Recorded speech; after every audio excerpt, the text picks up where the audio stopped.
Thanks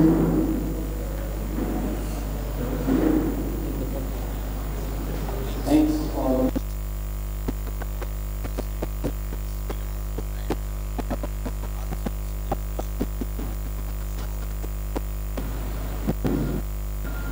the next events, the presentation programs, guest persons, and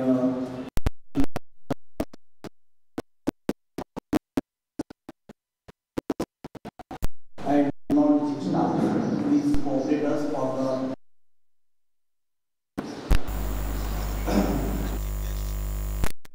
Alvita is present. Please, Dr. Alvita is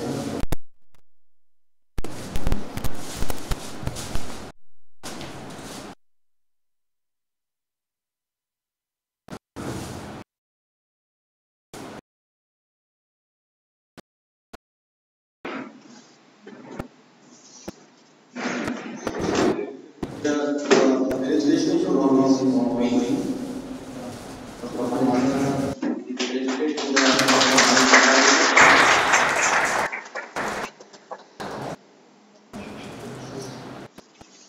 I request to my sir, interested in with the professor,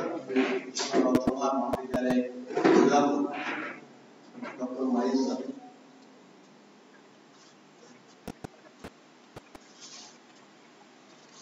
I request to Dr. Pradeep sir, interested Dr. Ramakrishna Kadam sir.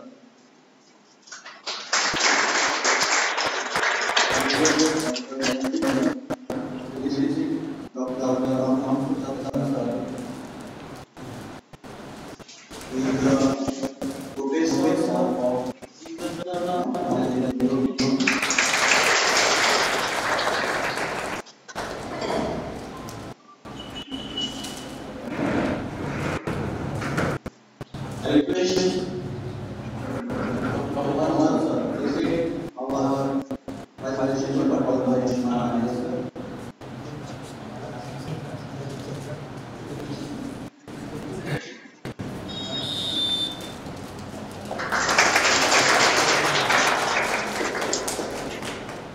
I request Dr.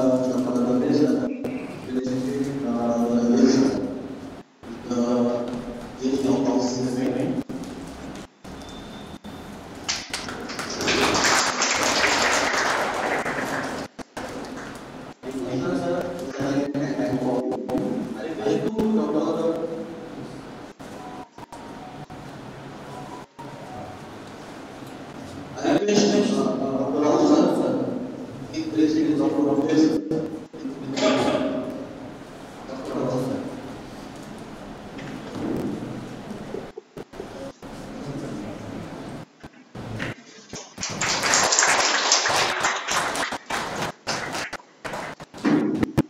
Okay, thank you, sir. Now, I ask Dr. Mahis sir, give the brief introduction of the event. Dr. Mahis.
परिषद सांगता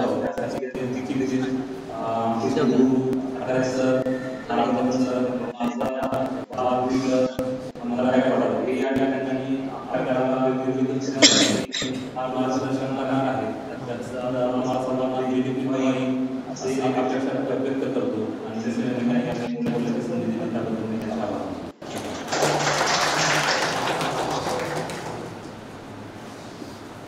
Thank you.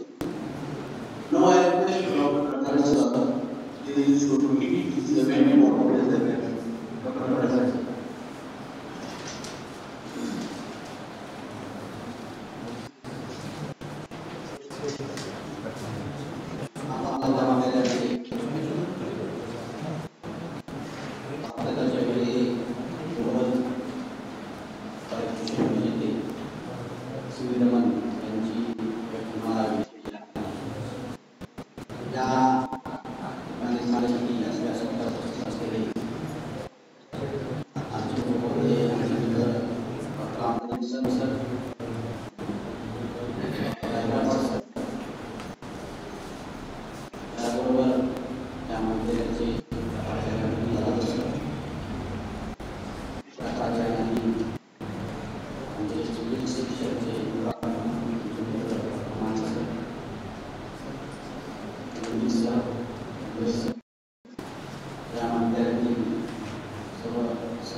परंतु civil यांच्या पासून आपण प्रेरणा घेतली पाहिजे.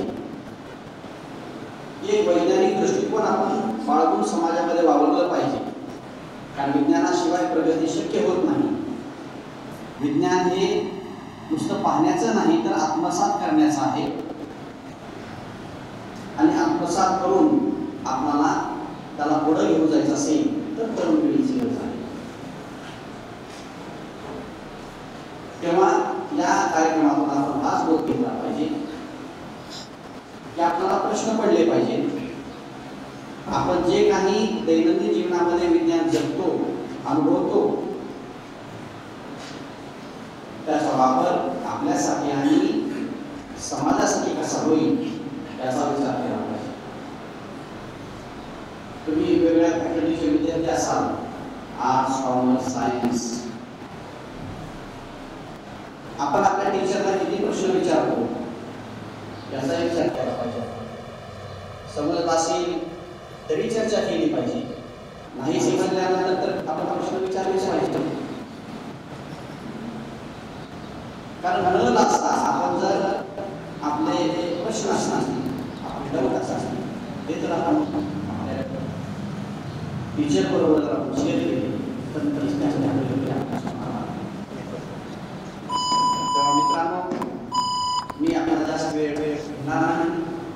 त्या दोघांचंही तुमच्या सहित मला ऐकायचं असेल तेव्हा तिथे या महाविद्यालयानं महाविद्यालयाचे प्राचार्य संयोजक असतील आणि संस्कृत त्यांनी मला इथे बोलवलं. आपणाची संधी दिली त्याबद्दल मी आभार व्यक्त करतो आणि धन्यवाद.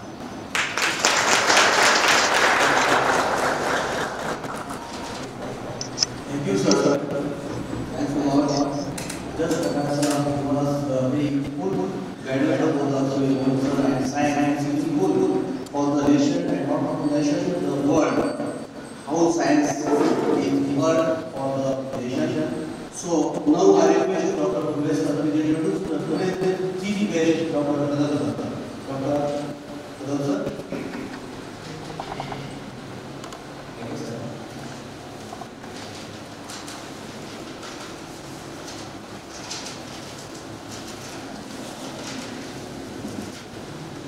Good morning, all of you. I am here with you. Today's person, Professor Ramkrishna Kadam sir. He has completed PhD from Babasa University, Chhatrapati Sambhaji Nagar.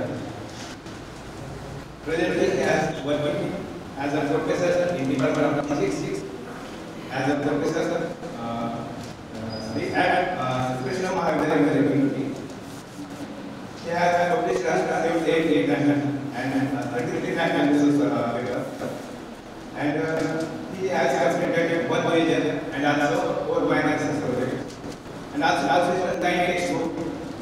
He is a life member of organized bodies. He is working as a BO member in Shah College and also our university. He has worked as a coordinator of NSS and has many times actively donated to the other nice campus. Then welcome you on the behalf of our college from today's session. Thank you, sir.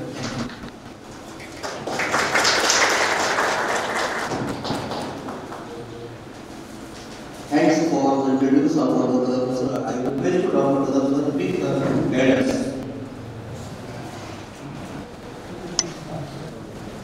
Thank you, sir.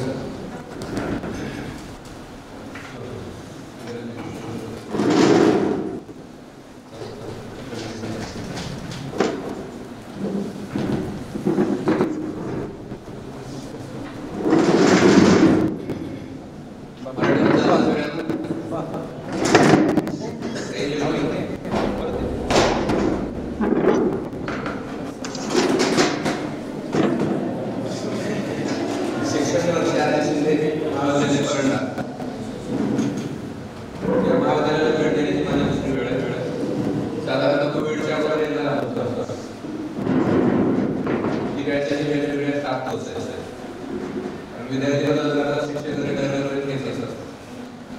बरोबर आहे. आणि आपल्या अशा शिक्षकांना मंडळाला असतात कधी कधी शिक्षकांनी असे एखादा माणूस बदललेला असतात. आमच्या लहानपणी टीव्हीवर एक चॅनल राहायचं दूरदर्शन. त्यावेळेस रिमोट कंट्रोल चालू केले की बंद पडेपर्यंत तेवढं बघावं लागायचं. आता थोडं काय झालेलं टेक्नॉलॉजी वाढवण्यामुळे आपल्याला चॅनल बदलता येतात. तसे अजून महाविद्यालयात शिक्षक बदलून टाकतो. मुलं ऐकतात नाही ऐकतात किंवा त्यांना कळतं नाही मिळते त्यांना आम्हाला असंच मिळते एखाद्या महाविद्यालयात जाऊन माझं महाविद्यालय शिक्षण महाविद्यालय आणि तुमचं महाविद्यालय शिक्षण वर्ष गुरुजी महाविद्यालय बरोबर हे दोन आपल्या महाराष्ट्राचे दोन लोक आहेत. म्हणजे हे या टोकाला येतात त्या टोकाला येतात दोन्हीकडे जिल्हा तुझा पाहिला. पण मला दोन्हीमध्ये एक सामंजस्य झालं की माझ्या कॉलेजमध्ये लागल्यास मला जोडलेले असते म्हणजे समोरून मत करतात. मुलींची संख्या जिथं पाहिजे तर लक्षणीय आहे. अटेंडन्स मध्ये माझ्या मुलींची जबाबदारी राहतात प्रेझेंट काय समजायला कारण नाही कार्यक्रम राहत नाही नसतात मुलींची संख्या काय असते. एक चांगली अवस्था आहे मुली आणि हाऊसवाईफ जसा प्रकार होता तसा हाऊसवाईफ प्रकार येतो. मुलींनी कामं करायचं घरातले कामं करायचे चांगली गोष्ट आपल्याला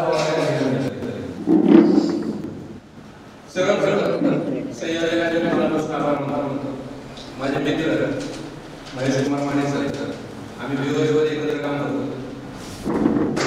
मला संजय त्यांची जाधव सरांची इथं माझी बरीच सविस्तर मंडळी आहे.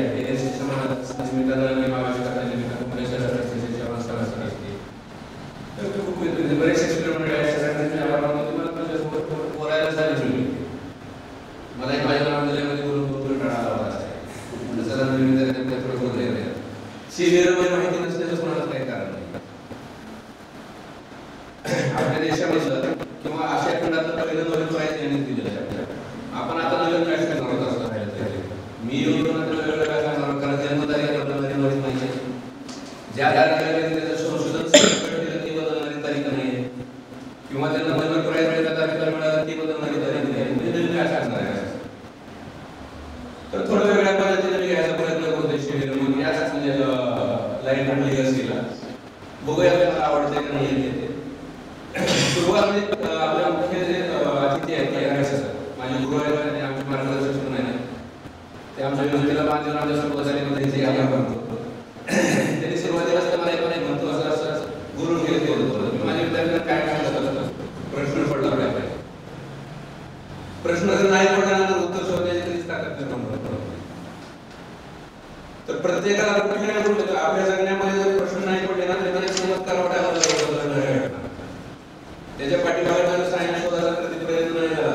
आणि ह्या वैज्ञानिक म्हणजे जे कोणी असे असतात किंवा जे शिकवते असतील किंवा न्यूटन आइन्स्टाईन खूप नाव आहे त्यांना जर प्रश्न पडले नसेल ना त्यांच्या आयुष्यात म्हणजे सफरचंदचा पहिल्यांदा तुमच्या डोक्यावर पडलेलं किंवा समोर तरी पडताना पाहिलेलं असं. पण गुरुत्वाकर्षणाच्या शोधून लागला त्याला प्रश्न हा म्हणतात की खालीच का पडतंय कोण का नाही. त्या प्रश्नाचं उत्तर शोधताना मात्र सायन्स आहे बऱ्यापैकी तसे आपल्याला पण प्रश्न पडले पाहिजे. आणि शिबिर रमण म्हणजे रमण इफेक्ट आपण ज्याला म्हणतो ना त्याची खरी सुरुवात होते कशी होते छोट्याशा दोन गोष्टी सांगतो प्रश्न पडला पाहिजे ती समस्या त्याचे वेगळे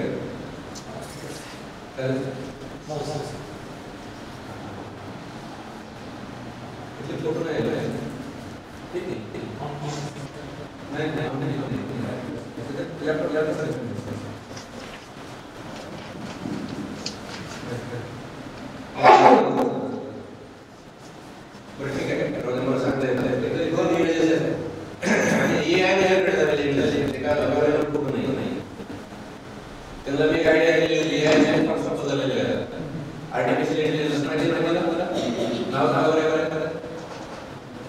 चॅटसाठी सगळ्यांना पाठ झालेलं आहे.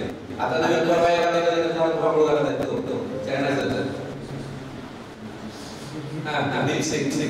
याच्यामध्ये आपण जर डाटा द्यायला त्याला की आपण इन्फॉर्मेशन प्रोव्हाइड केली ना तर ते मस्त त्याच्यावर तुम्हाला व्हिज्युअलायझेशन करून देतात. तुमचे प्रोजेक्ट तयार होतात, बरेच सुद्धा मिळून जातात, बरेच मदत होते. आता त्याची मदत कशी यायची तो आपला मी दुसऱ्यामध्ये दिलेली आहे त्याला म्हणते ते एक घेतात तुम्हाला कदाचित करायचं असेल मी त्या अगोदर सांगतो आणि मग आपण आपल्याला सुरुवात करतो. मी न्यूटनने सुरुवात केलेली आहे किंवा रमन इफेक्ट याचा बेस करून कशी येतो असं मी म्हटलं त्याचं एक उदाहरण बघूया. म्हणजे या गोष्टीचं नाव आहे न्यूटन आणि कॅट. प्रश्न पडला पाहिजे आणि त्याच्या अनुषंगाने आपल्याला काहीतरी प्रयत्न केले पाहिजे. या अनुषंगाने थोडीशी छोटीशी कथा आहे मी वाचलेली आहे. माझ्या वाचलेली आहे. न्यूटन हा सायंटिस्ट मोठा होता, त्याची शोध सुद्धा खूप मोठ्या प्रमाणामध्ये त्यांची लॅबोरेटरी होती, रिसर्च लॅब की जिथे ते वर्ष काम करायचे. आणि त्यांची सगळ्यात आवडती गोष्ट होती म्हणजे एक मांजर. त्यांची एक मांजर पाळले कसं त्याला दरवाजा बंद करून काम करायची सवय होती. मग ते मांजर आत यायची बाहेर जायची, आत यायची बाहेर जायची, तेच कंटिन्यू चालू करायचं. मग प्रत्येक वेळेस उठून तो दरवाजा उघडा लागायचा, त्याला बंद करावा लागायचा. तुम्ही हॉलिवूडच्या मूव्हीज जर बघितल्या असतील ना तर त्या मेन डोअरला खालच्या बाजूला एक छोटासा दरवाजा असतो. बरेच आणि परदेशामध्ये बऱ्याच ठिकाणी पेंट करतात, पाळतात जनावर छोटे कुत्रा किंवा मांजर तिथं खाली छोटा दरवाजा बांधलेला असतो. तिथं त्याला येण्या जाण्यासाठी कारण प्रत्येक वेळेस दरवाजा बंद होते. ती इनोव्हेशन न्यूटनचं आपल्याला ग्रॅव्हिटेशनल माहिती आहे. तर त्याला हा प्रश्न पडला की मला त्रास नाही झाला पाहिजे मला पण उठायची गरज नाही पडली पाहिजे. मीन वेळ काय झालं ते मांजर वेळेला आणि त्याला 4-5 किलो बनवलं. आता त्यांच्याकडे प्रश्न आला की दरवाजा बंद केला की बाहेर आणायचे उघडलं मध्ये यायचे बाहेर वाटत थोडंसं माणसं यायचे सांगितले तर बस मध्ये तिकडे आता येता येत नाही. दुसरा पळून गेला असं तर मग त्याने थिंक केलं बरंचसं त्याच्यावरती म्हणजे की आपण काहीतरी डोकं लावणं गरजेचं आहे. आणि मग त्यांनी काय केले छोटे 2 दरवाजे केले. एक त्याच्यात मोठा होता आणि एक छोटा होता. त्याने डोकं सायंटिस्ट म्हणजे की आपण त्या दरवाजातून मांजर येईल आणि छोट्या दरवाजातून येते. प्रत्यक्षात ज्यावेळेस घडलं त्यावेळेस मांजरीच्या दरवाजाला पेले पण आले. मग त्याच्या लक्षात आलं की अरे पेले आपल्या आम्हाला नाही त्यांच्यासाठी सेपरेट दरवाजा करायची गरजच नव्हती. एकाच दरवाजा लावला असता बरोबर. म्हणजे सायंटिस्ट पण चुकत नसत असं काही नाही. मग त्यांनी तिथे रेशन करून देणार तुम्ही काय ते बघितलं एक छोटासा दरवाजा असतो मूवीमध्ये बघितलं 3 वेळेस. तर याचा अर्थ काय होतो की बऱ्याच वेळेस सिंपल आयडियामध्ये स्मार्ट सोल्युशन दिले. आयडिया खूप छोटी आहे पण सोल्युशन आपण स्मार्ट नाही केलं की अशा प्रकारचे एक कथा होती. इथे न्यूटन आणि एक मांजरीचं चित्र होतं. ते बहुतेक एआय जनरेटेड असल्यामुळे त्याला किंवा सपोर्ट करत नसेल त्या. दुसऱ्या लक्षात काय माहिती होतं हा एक महत्त्वाचा मुद्दा आहे. आपल्या पुढे काय आहे की अभ्यास कर, शिकल्याच्या पर्यंत आणि शिकल्याच्या पर्यंत कारण अनुभव शिक्षणामुळेच ज्ञान मिळतं. आता इन्फॉर्मेशन म्हणजे माहिती आणि ज्ञान याच्यात फरक आहे. तुम्हाला गुगल देतं किंवा मी आता द्यायला ती माहिती देतोय मी ज्ञान देते. ज्यावेळेस तुमच्या अनुभवातून करतो या सर्किटमध्ये किंवा बोर्डमध्ये करंट आहे विश्वास ठेवलाय आपण. मी 4वीत असताना विश्वास ठेवला मला सांगितलं कारण पहिल्यांदा इलेक्ट्रिसिटी गेली आमच्या घरात आणि मी दिवाळी काढून माझ्या हाताला शक्य होतं 3 दिवस आयुष्यामध्ये ट्रान्सफर आला की जर खरंच करंट असतं काही मला बघायचं होतं. तर हा अनुभव झाला आणि ज्याला अजून करंट आलेली नाही आहे तरी मानतात फक्त ते माहिती झाली ते ज्ञान नाही आहे. बोट घालूनच बघावं लागेल करंट असते का नाही. तर मी जे देतो ते इन्फॉर्मेशन देतो. अनुभवाचा साठी एक दुसरी कथा सांगतो. दशक काय माहिती होतं एक छोटीशी कथा आहे. एक फॅक्टरी असते जिथे कार बनवल्या जातात आणि त्यांच्या बेसमेंटला एक छोटंसं वर्कशॉप असतं. खूप छोटंसं वर्कशॉप आणि त्या वर्कशॉपचा दरवाजा असतो आणि एक छोटंसं शटर आहे की त्या शटरमधून तिथे गाडी आणता येते दुरुस्त करता येते किंवा काय करता. एक छोटंसं वर्कशॉप असतं ते त्यांचं रिसर्च होतं. एक 5-6 इंजिनियर खूप चांगल्या टॉप इन्स्टिट्यूटमध्ये शिकलेले ठरवतात की आपण एखादी नवीन फारसा किंवा नवीन एक डिझाईन आहे आणि ते मिळून 2 वर्ष सुंदर कारा बनवतात. एवढे सुंदर बनवतात की पहिल्यांदा त्याच्या आठवड्यात पडावा अशा सुंदर कारा बनवतात. ती कथा आता नाही कुठे घेऊन जोडायची नाही.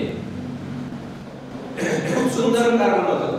आता ती प्रदर्शनात आणायची त्यांना एक्झिबिशन मध्ये आम्हाला ठेवायचं आहे आणि मग त्यांच्या लक्षात येते की दरवाजा बंद दिला तर दरवाजातून कार नाही जायचं आणि शटर एवढं उंचीला कमी आहे की तिथून त्याच्यानंतर टाकाला घास असते कारच्या परिसरावर घास नाही. आणि ह्या 6-7 जणांचं जेव्हा 2 वर्ष चालू असतात तिथे कंपनीने वर करते साफसफाई करणारा कर्मचारी ते अजिबात शिकलेले नसते. त्या ठिकाणी काय असला पाहिजे आणि ते काय करतात दररोज एकदा त्यांनी लहान केलेली साफसफाई करतात त्या कारला व्यवस्थित निघून जातात. त्याचं दररोजचं काम तेवढंच. या परिस्थितीमध्ये काय होतंय की ती कार बाहेर निघत नाही म्हणून 6 इंजिनियर टेस्टमध्ये आलेले असतात. आता या कारला मला बाहेर काढायचं आहे आणि काढायचं तसं मग ते डोक्यावर गेला म्हणजे वरचा फिल्म करू की ते 2 इंजिनियर पडायला मग पुन्हा ते 2 इंजिनियर मागे विचार करतात म्हणजे फार मोठी इमारत आहे तिला जर लोकांना जायला शकतात मग पुन्हा 2 इंजिनियर सुरू करू अजून टाकून अशी गाडी काढवायला ते वर्कर जो असतो साफसफाई असते ते म्हणजे सर मी एक सोल्युशन देऊ का. अरे लोक म्हणले आम्ही IIT इंजिनियर आहोत आम्ही 2 दिवसाला लढा आम्हाला सोल्युशन मिळत नाही तू जाणार कर्मचारी तुला काय सोल्युशन मिळतं म्हणजे साहेब म्हणजे नाही पण सोडून द्या म्हणून ठीक आहे साहेब म्हणजे 4 गाडी खाली बाहेर काढा पुन्हा हवा थोडं कशासाठी म्हणतात हा अनुभव हे हा त्याचा अनुभव आहे. एका सोल्युशन करण्यासाठी तुमच्या डोक्यामध्ये काय ना काय प्रश्न पडतात आणि जर तो प्रश्न पडतोय तर डेफिनेटली तुम्ही तिथे वाईट सोल्युशन काढायचा प्रयत्न करा. जर प्रश्नच नाही पडले तर मग समस्या होते. याच्यासाठी विद्यार्थी माझ्या वर्गात शिकवतो ना त्यावेळेला नाही शिकवतो कमीत कमी समजलं नाही एवढं तरी म्हणा म्हणजे मला दुसऱ्याला शिकवता येईल. म्हणजे मी काय शिकवालोय माहिती नाहीये 2-4 चपलेले असतात त्याला हा मोठा लागतो आपला बेसिस असा बदल आहे असं करायला त्याच्यासाठी आपल्याला थोडा प्रश्न पडले पाहिजे त्याच्यात. तर या 2 गोष्टींमधून एक सांगायचे प्रश्न पडला आता हे काय बोलतोय त्याच्या पाठीमागे एकच महत्त्वाचा हेतू आहे. सीव्ही रमणांना पण असाच प्रश्न पडला होता आणि त्या प्रश्नाचं उत्तर नोबेल प्राइज मध्ये गेलेलं आहे. नंतर काय प्रश्न पडला होता तर साधारणतः 1981 मध्ये ते लंडन मध्ये एका मीटिंगला गेलेले होते कॉन्क्लेव्ह होती कॉन्फरन्स मध्ये आणि त्या कॉन्फरन्स मध्ये त्यांनी त्यांचा रिसर्च ऍक्च्युअली सीव्ही रमणांचं काम पूर्णपणे संस्थांमध्ये होते संस्थांमध्ये रिसर्च करायचे खूप चांगला रिसर्च झाला त्यांचा. कॉन्क्लेव्हला गेले तिथे गेल्यानंतर त्यांनी त्याचा पेपर मांडला वगैरे. हा काळ आहे आपल्या स्वातंत्र्याच्या अगोदरचा. त्यावेळेस दळणवळणाची फारशी साधनं नव्हती म्हणजे आता बसलं विमानात लगेच गेला असं नव्हतं जहाजाने प्रवास करावा लागायचा बराचसा. रिटर्न मध्ये येताना त्यांनी मेडिटेरियन सी मध्य समुद्रातून येताना सहज समुद्राकडे नजर गेली त्यांची आणि त्याला पूर्ण समुद्राचं सुंदर असं निळा समुद्राचं दृश्य दिसलं. मग प्रश्न पडला की इथं कलर कोणी आणला हा निळा कलर आणला कोणी. त्यांना हा प्रश्न पडला आणि त्या प्रश्नाचं उत्तर आहे रामन इफेक्ट मध्ये. रामन इफेक्टची सुरुवात होती परत न्यूटन पासूनच. त्या प्रश्नाचं उत्तर जर त्या व्यक्तीने शोधायचा प्रयत्न केला नसता तर कदाचित आपल्याला रामन इफेक्ट माहिती झाला नसता. आणि आपण म्हणजे रामन इफेक्ट हे व्हायच्या अगोदर रिले इफेक्ट आलेला होता किंवा रिले स्कॅटरिंग म्हणून प्रकार आलेला होता. आणि एकच माहिती होतं जगाला समुद्र निळा का दिसतो तर आकाश निळा असतं. बरोबर आहे ना. आकाश निळं दिसतं आणि पाणी एक वैशिष्ट्य असं पाणी आरशासारखं काम करतं. पाण्यामध्ये त्याची प्रतिमा पडते आकाशाची. साहजिक आहे पाणी पण निळं दिसतं. मग आता एक छोटासा दुसरा प्रश्न पडला त्यांना की समजा मी जर ते पाणी जारमध्ये घेतलं एका छोट्या तर ते पण निळं दिसलं पाहिजे. आणि मग त्यांना हे लक्षात आलं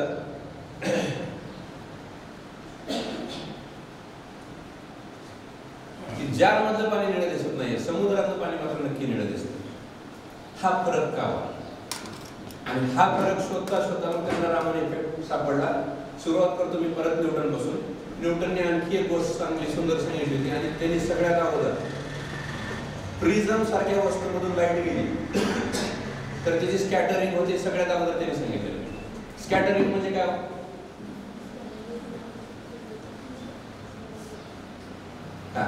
पावसाळ्याच्या दिवसामध्ये कधी सूर्य उगवतो किंवा मावळतेच्या वेळेस त्याच्याकडे पाहिलंय काय दिसतं तुम्हाला?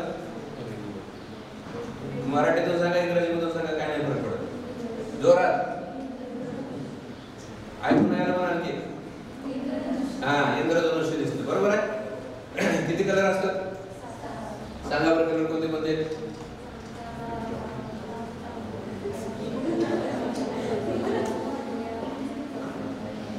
मराठीमधून तानापी हिनी पाजा म्हणतात आणि विगबोर म्हणतात. त्याच्यातून इंग्लिश मधून violet, Indigo, blue, green, yellow, orange, red. बरोबर आहे. हे 7 कलर दिसतात.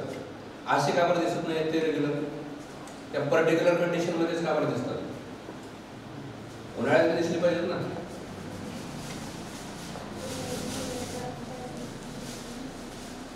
काहीतरी कारण असेल.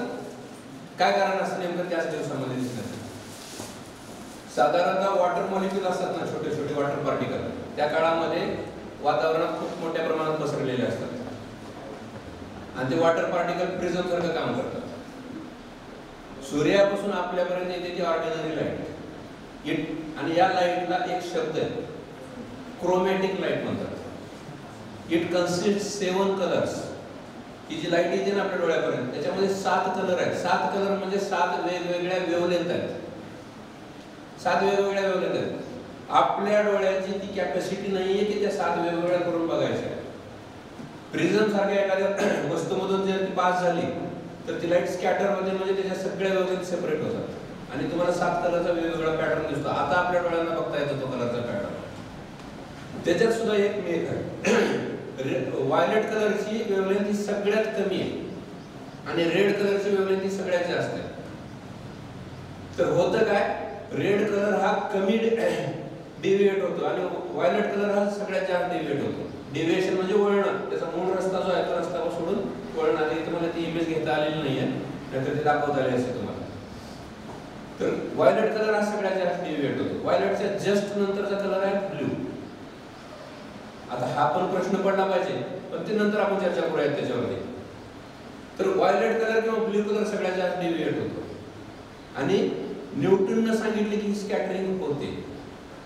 नंतर रिले स्कॅटरिंग मध्ये लक्षात आलं, त्यांनी असं सांगितलं की आकाशाचा कलर या गोष्टीमुळे निळा आहे. होतं काय की ब्ल्यू कलर आणि व्हायलेट कलरची स्कॅटरिंग जास्त होते, डेव्हिएशन जास्त होतं आणि तो पूर्णपणे आकाशात पसरतो आणि आकाश आपल्याला निळं दिसायला चालू होतं.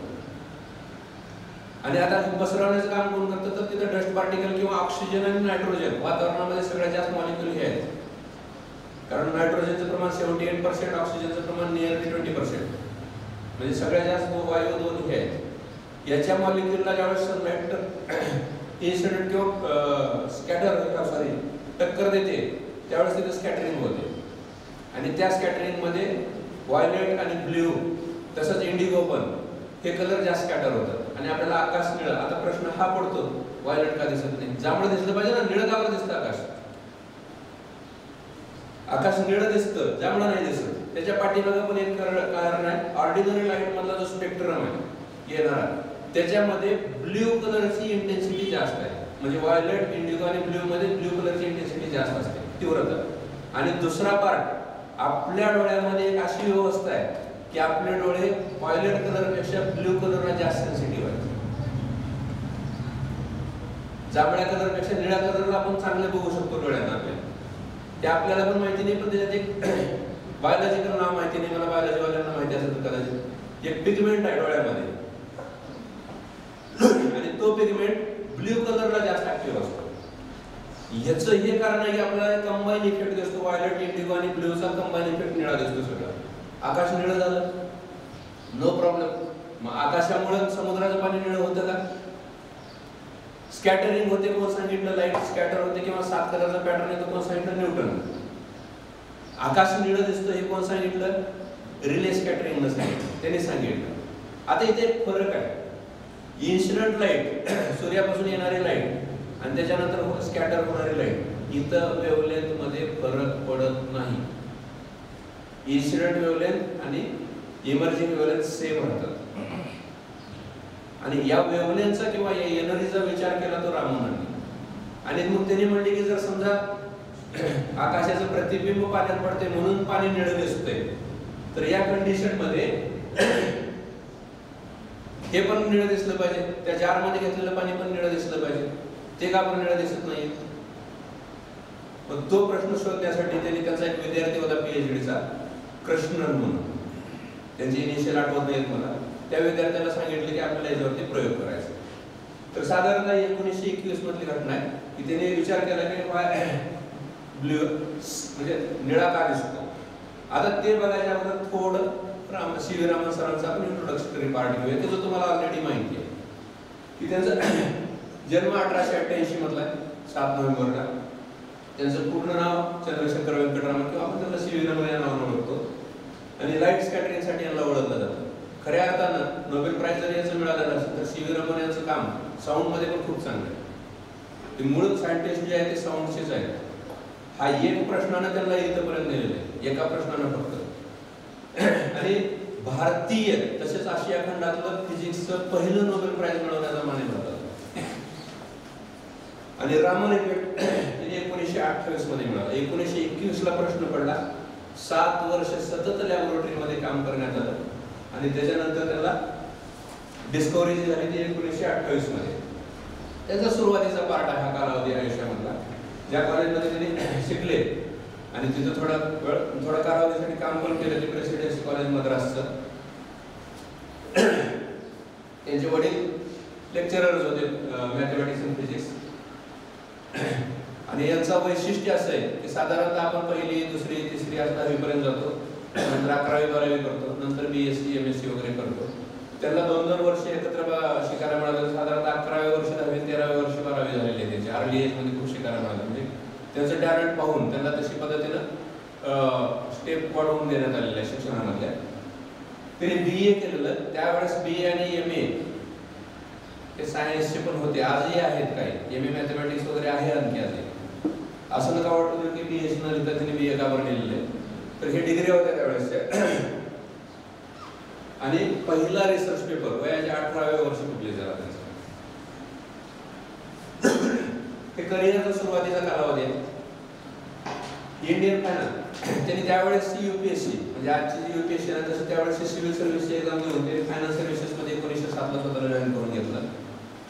त्याच्यानंतर तरी सुद्धा त्या कंडिशनमध्ये Indian association for cultivation science या लॅबोरेटरीमध्ये त्यांनी रिसर्च काम करायचं स्वतःचं. सकाळी त्यांचा साधारणतः 6 ते 9 पर्यंतचा कालावधी रिसर्च मध्ये जायचा. नंतर 10 ते 5 त्यांनी सर्व्हिस करायचे, परत संध्याकाळी परत रिसर्च मध्ये काम करायचे. कारण आवड रिसर्चच होती, इकडेच होते, फिजिक्स मध्येच आवड होती. त्यांना Palit professor of physics at the university of Calcutta 1917 मध्ये हे पद देण्यात आलं. आता पलित प्रोफेसर म्हणजे काय होतं?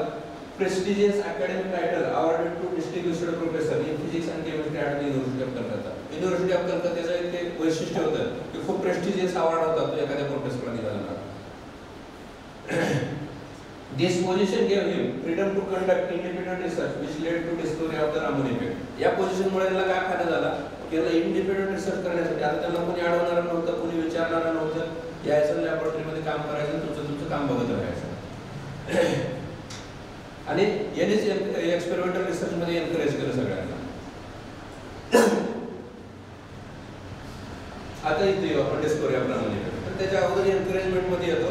1921 मध्ये ज्यावेळेस त्यांनी कलकत्त्याला आले त्यांच्या विद्यार्थ्याला सांगितलं, कृष्ण त्यांचे विद्यार्थी, त्यांचंही नोबेल प्राइज साठी 3 ते 4 वेळेस नॉमिनेशन झालेलं आहे. नंतर त्याच्यावर बरेच कॉन्स्पिरसी पण झालेले आहेत, काही कॉन्ट्राडिक्शन पण झालेले आहेत, किंवा त्यांना का नाही दिलं नोबेल प्राइज, CV रामन सरांनाच नोबेल प्राइज का दिलं गेलं, असे पण प्रश्न पडलेले होते त्यावेळेस. तर त्याच्यावर बऱ्याचशा चर्चा झालेल्या आहेत.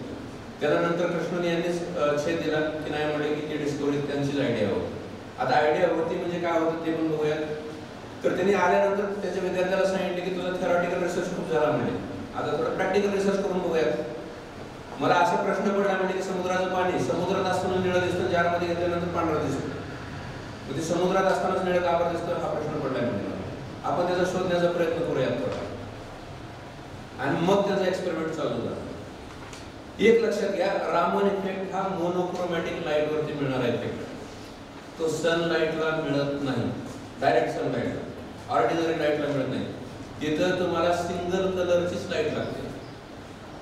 ज्यावेळेस रिले स्कॅटरिंग होते, रिले स्कॅटरिंग झाल्यानंतर ब्ल्यू, व्हायलेट आणि इंडिगो कलरचं स्कॅटरिंग खूप मोठ्या प्रमाणात होतं. त्याच्यात ब्ल्यू कलरची इंटेन्सिटी जास्त आहे. हा ब्ल्यू कलर ज्यावेळेस समुद्राच्या पाण्यावरती पडतो, तिथं वॉटर मॉलिक्यूल आहे, तर तिथं थोडक्यात दाखवलेलं आहे बघा. वॉटर मॉलिक्यूल म्हणजे काय, एक ऑक्सिजन आणि 2 हायड्रोजन जोडलेले आहेत. बॉन्डिंग कोण जे असते सेकंड इयरचे कोण असते तर त्यांना आहे बघा सध्या. तो चॅप्टर आहे बीएससी सेकंड इयरचा ना, या सेमेस्टरला चॅप्टर आहे बॉन्डिंग इन सॉलिड्स म्हणून. आहेत की कोणी सेकंड इयरचे विद्यार्थी? कोव्हॅलंट बॉन्डिंग आहे ते, बरोबर आहे. ही बॉन्डिंग काय होते, बऱ्याच वेळेस त्या ॲटम वरती, त्या मॉलिक्यूल वरती लाईट पडली. Light is the form of energy, ती स्वतः एनर्जी आहे. त्या ॲटम किंवा त्या मॉलिक्यूल वरती एनर्जी पडली की ती एनर्जी आयदर अब्सॉर्ब केली जाते किंवा दिली जाते थोडी. या कंडिशन मध्ये काय होतं, तिथं व्हायब्रेशन्स होतात, मॉलिक्युलर व्हायब्रेशन्स. आणि हे मॉलिक्युलर व्हायब्रेशन झाल्यामुळं त्याच्यातून बाहेर पडणारी, त्याच्यावरती पडणारी लाईट निळी किंवा व्हायलेट, आणि त्याच्यावरतून बाहेर पडणाऱ्या लाईटची एनर्जी किंवा वेव्हलेंथ थोडी बदललेली असते. आता वेव्हलेंथ आणि एनर्जीचा संबंध हा प्लँक्सने दिलेला आहे ऑलरेडी. प्लँक्सचा फॉर्म्युला माहिती आहे तुम्हाला, E=h/ν. एनर्जी =h म्हणजे प्लँक्स कॉन्स्टंट, ν म्हणजे फ्रिक्वेन्सी. वेव्हलेंथ बदलते म्हणजे फ्रिक्वेन्सी बदलते, कारण वेव्हलेंथ आणि फ्रिक्वेन्सी इनव्हर्सली प्रोपोर्शनल आहेत. थोड्याफार प्रमाणात वेव्हलेंथ बदलते आणि ते कारण आहे की समुद्राचं पाणी तुम्हाला निळं दिसायला चालू होतं. आता मुद्दा आहे, मग जारमधलं का बरं दिसत नाही, तर त्याच्या पाठीमागे कारण आहे की असं घडण्याची प्रोबॅबिलिटी जी आहे साधारणतः 1 ते 2 लाख वॉटर मॉलिक्यूल घेतल्यानंतर एखाद्या मॉलिक्यूल मध्ये मिळतात. म्हणजे पाण्याचे जे वॉटर मॉलिक्यूल आहेत ना, 1 ते 2 लाख मॉलिक्यूल घ्यावे लागतात आणि त्याच्यामध्ये एखाद्या मॉलिक्यूल मध्ये हे इफेक्ट मिळतो. असा म्हणजे एनर्जी बदलण्याचा, स्कॅटर होताना, म्हणजे रामन इफेक्ट मिळण्याचा. मग तुम्हाला तिथं लार्ज क्वांटिटी मध्ये पाणी हवं. स्मॉल क्वांटिटी मध्ये पाणी घेतल्यानंतर हा इफेक्ट मिळत नाही.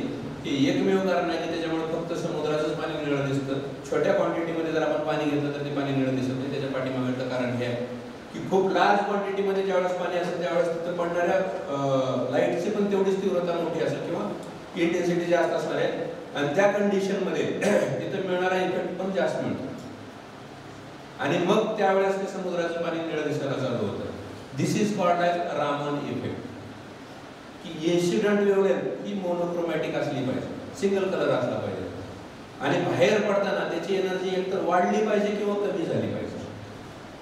जर एनर्जी वाढली नाही किंवा कमी नाही झाली तर ती रिले स्कॅटरिंग झाली, आणि वाढली किंवा कमी झाली तर तो रामन इफेक्ट झाला. आणि मग हे शोधण्यासाठी त्यांना, म्हणजे हे का शोधण्यासाठीच त्यांना नोबेल प्राइज मिळालेलं आहे. नंतर त्याच्यावरती खूप इन्व्हेन्शन झालं त्याच्यानंतर. आता रामन इफेक्ट सी वॉटर मध्ये कसा पद्धतीने मिळतो त्याचं थोड्या प्रमाणात मी दिलेलं आहे. मी जे आता बोललो तेच इथे लिहिलेलं आहे की सनलाईट हा सगळ्यात मोठा सोर्स आहे आपल्याला ह्याचा एनर्जीचा, बरोबर आहे. सनलाईट पासून आपल्याला लाईट पण मिळते आणि एनर्जी पण मिळते. आणि लाईट ही 7 कलरने एकत्र असते. ज्यावेळेस ती पृथ्वीच्या वातावरणात येते, तिथले डस्ट पार्टिकल असतील किंवा एअर मॉलिक्यूल असतील त्यांच्याबरोबर इंटरॅक्शन झाल्यानंतर तिथं रिले स्कॅटरिंग होते. रिले स्कॅटरिंग झाल्यानंतर ब्ल्यू कलर किंवा व्हायलेट कलर किंवा इंडिगो कलर हे लोअर वेव्हलेंथचे किंवा स्मॉल वेव्हलेंथचे रेज आहेत, त्यांची स्कॅटरिंग जास्त होते, आकाश निळं दिसायला चालू होतं. ह्याच लाईट समुद्रातल्या पाण्यावर पडते. तिथं पडल्यानंतर त्या वॉटर मॉलिक्यूल बरोबर त्यांचे इंटरॅक्शन होतं. तिथे इंटरॅक्शन झाल्यानंतर इन इलॅस्टिक स्कॅटरिंग जे होते, इन इलॅस्टिक म्हणजे तिथं एनर्जी थोडीफार लॉस होते किंवा गेन होते, आणि ते झाल्यानंतर तिथून जो बाहेर पडणारा रे आहे तो रे त्याला निळा कलर देऊन जातो. पण याच्यासाठी लार्ज क्वांटिटीमध्ये वॉटर मॉलिक्यूल असणं अपेक्षित आहे. एक गोष्ट लक्षात घ्या की केवळ रामन स्कॅटरिंग मुळेच समुद्राचं पाणी निळं दिसतं असं नाहीये. केवळ तोच एक कारण आहे की समुद्राचं पाणी निळं दिसतं असं बिलकुल नाही. रिले स्कॅटरिंग सुद्धा मॅटर करते, कारण आकाश ऑलरेडी निळं दिसतं आणि पाण्यावरती त्याचं प्रतिबिंब दिसतच असतं. फक्त रामन स्कॅटरिंगच वर्क करते अशातला प्रकार नाही. आणि दुसरं महत्वाचं, रामन स्कॅटरिंग ही लॅबोरेटरीमध्ये चांगली मिळवता येते, कारण सिंगल वेव्हलेंथवरती काम करणारी किंवा सिंगल वेव्हलेंथसाठी मिळणारी इफेक्ट आहे. नेचरमध्ये मिळणारा इफेक्ट थोडा सी वॉटरमध्येच मिळू शकतो आणि सी कलर त्याच्यामुळे थोडाफार बदललेला असतो किंवा पाण्याचा कलर त्याच्यामुळे बदललेला असतो. आता की डिफरन्सेस लॅबोरेटरीमध्ये ओशियन रामन इफेक्ट मध्ये काय फरक आहे बघूया. लॅब सेटिंग मध्ये मोनोक्रोमॅटिक लेझर माहिती आहे तुम्हाला, रेड कलरचा असतो बघा इंटेन्सिव्ह, तो मोनोक्रोमॅटिक लाईट आपल्याला लॅबमध्ये सहज मिळवता येते आणि त्याच्यामुळे लॅबोरेटरीमध्ये आपल्याला रामन इफेक्ट किंवा रामन शिफ्ट आहे ते खूप चांगल्या पद्धतीने मोजता येतं किंवा पाहता येतं. सी वॉटर मध्ये Raman effect offers with broad spectrum of light source sunlight through its contribution is weaker compared to the Doman scattering effect like relay and Mie scattering. Rayleigh स्कॅटरिंगचा विचार केला तर रामन इफेक्ट हा तेवढा मोठ्या प्रमाणात नाही अनुभवत आहे सी वॉटर मध्ये. त्याच्यानंतर सायंटिफिक इम्पॉर्टन्स काय आहे. The Raman effect is in sea water helps in oceanographic studies such as measuring water composition, temperature and depth using remote sensing techniques. It is used in LIDAR system, laser based remote sensing, to analyze underwater properties. Underwater properties measurement करण्यासाठी आपल्याला laser वापरून रामन इफेक्टच्यात येणं पाहता येते की तिथले material कोणते कोणते काढता येतात. मटेरियल कंपोजिशन सुद्धा रामन इफेक्ट मोजता येतात का, तर एखाद्या मटेरियलवरती मोनोक्रोमॅटिक लाईट पडली की तिची एनर्जी बदलते, तिची वेव्हलेंथ बदलते आणि मग त्या मेजरमेंट आपल्याला मिळवता आले की आपल्याला त्याचं कंपोजिशन सुद्धा काढता येतं. आणि या इन्व्हेन्शन साठी त्याला 1930 मध्ये नोबेल प्राइज मिळाला.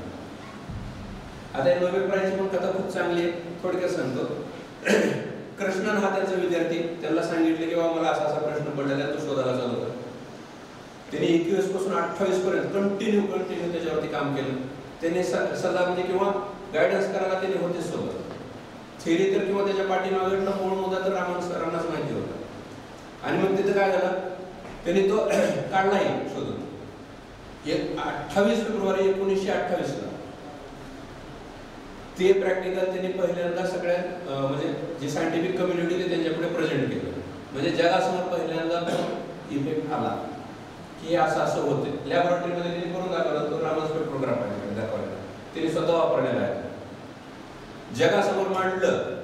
म्हणून तो दिवस आपण राष्ट्रीय विज्ञान दिवस म्हणून पाळतो.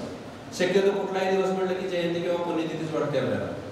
अगदी मलाही BSc MSc होईपर्यंत तसंच वाटायचं की 28 फेब्रुवारी सायंटिफिक मानला जातो आणि ते शिबिरांशी संबंधित आहे, म्हणजे बहुतेक त्यांचा जन्मदिवस तर असेल नाही तर मृत्यूचा दिवस असेल, दोन्ही नाही येत ते.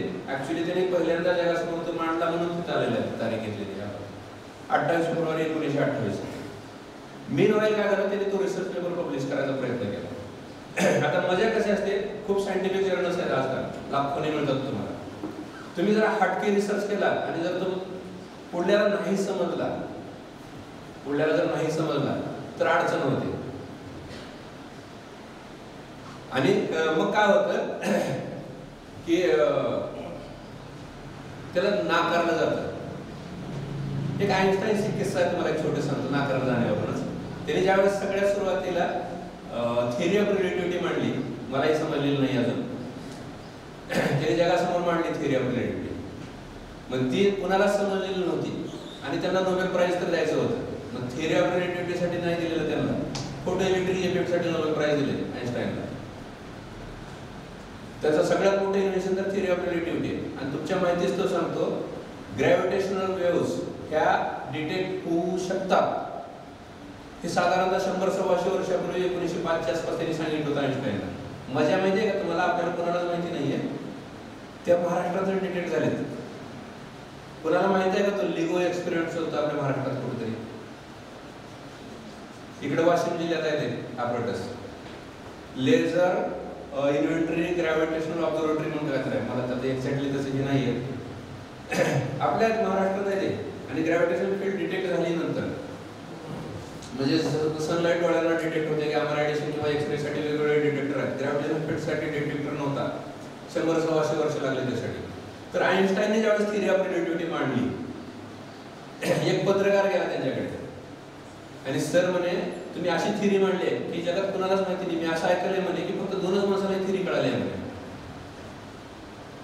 आईन्स्टाईनला एक प्रश्न पडला की हा असं का बरं विचारतो. म्हणजे ठीक आहे म्हणले, तू विचारतोस तो प्रश्न बरोबर आहे म्हणजे, मी थिअरी ऑफ रिलेटिव्हिटी मांडली आहे आणि जगात कुणालाच कळाली नाही हे तोपर्यंत मला मान्य आहे म्हणले. पण 2 माणसं म्हणतोय म्हणले तू सर, पहिला मी आहे म्हणजे दुसरा कोण आहे म्हणजे ज्याला थिअरी ऑफ रिलेटिव्हिटी कळाली आहे म्हणले. अजून तरी कोणालाच नाही समजलेली म्हणजे थिअरी ऑफ रिलेटिव्हिटी मी काय म्हणली आहे. आणि तू म्हणतोस म्हणजे दुसऱ्याचं नाव आणि मी बाकीचं सांगतो म्हणले की जे दुसऱ्याला कळाले आहे थिअरी ऑफ रिलेटिव्हिटी. तर बऱ्याच वेळेस काय होतं, एखादा नाही कळाला ना तुम्हाला त्याच्यातलं सायंटिफिक म्हणजे तर नाकारलं जातं. तसं सी.व्ही. रमण सरांना पण त्यांचा रिसर्च हा फार मोठ्या जर्नलमध्ये पब्लिश झालेला नव्हता, एक छोट्या ह्याच्या जर्नल पब्लिश झाला आणि त्या अनुषंगानं काही रशियन सायंटिस्टनी एक्सपेरिमेंटल एव्हिडन्सेस दिले आणि त्यांचं नोबेल प्राइज साठी नॉमिनेशन झालं. या इफेक्टसाठी सांगतोय बरं का. त्यांनी पेपर पब्लिश केला, तो पेपर चांगल्या जर्नलला पब्लिश झालेला होता आणि त्यांचं नॉमिनेशन झालं. ज्यावेळेस त्या कमिटीपुढे नॉमिनेशन जाताना त्यांनी सगळं बघतात येतं तुमचं.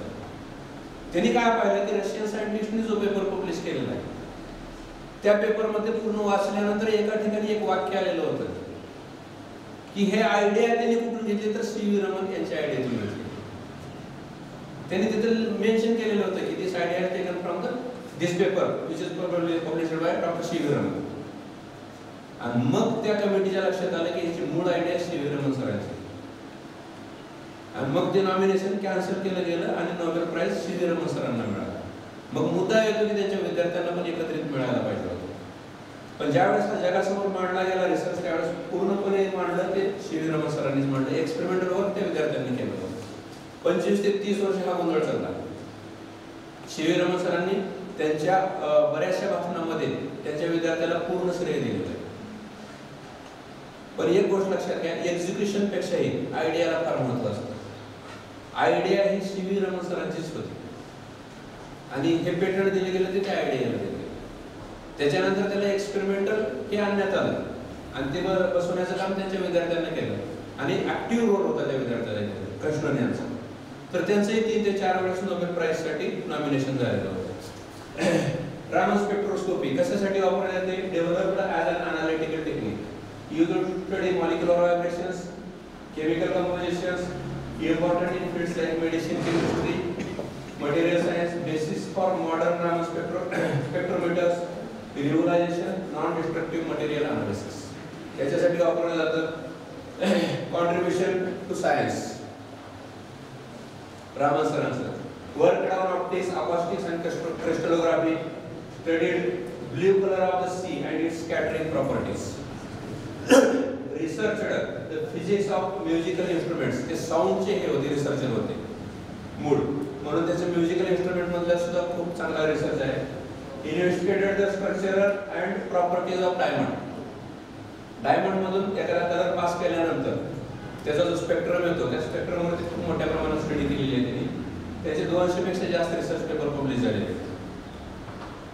त्यांनी काय फाउंडेशन केलेलं आहे तर इंडियन अकॅडमी ऑफ सायन्स 1934 मध्ये, त्याच्यानंतर रामन रिसर्च इन्स्टिट्यूट 1948 मध्ये, promoted scientific education in India, encouraged young Indian scientists and played a key role in Indian scientific advancement.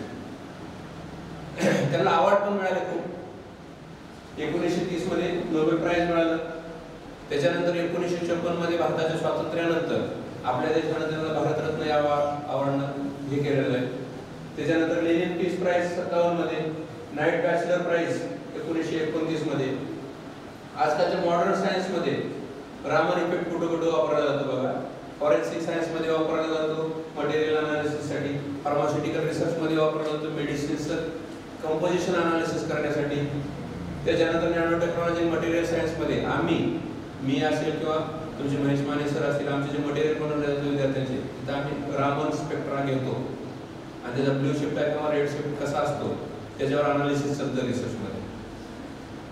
Essential in environmental science for pollution detection, advancement biomedical imaging techniques त्याच्यासाठी वापरला जातो.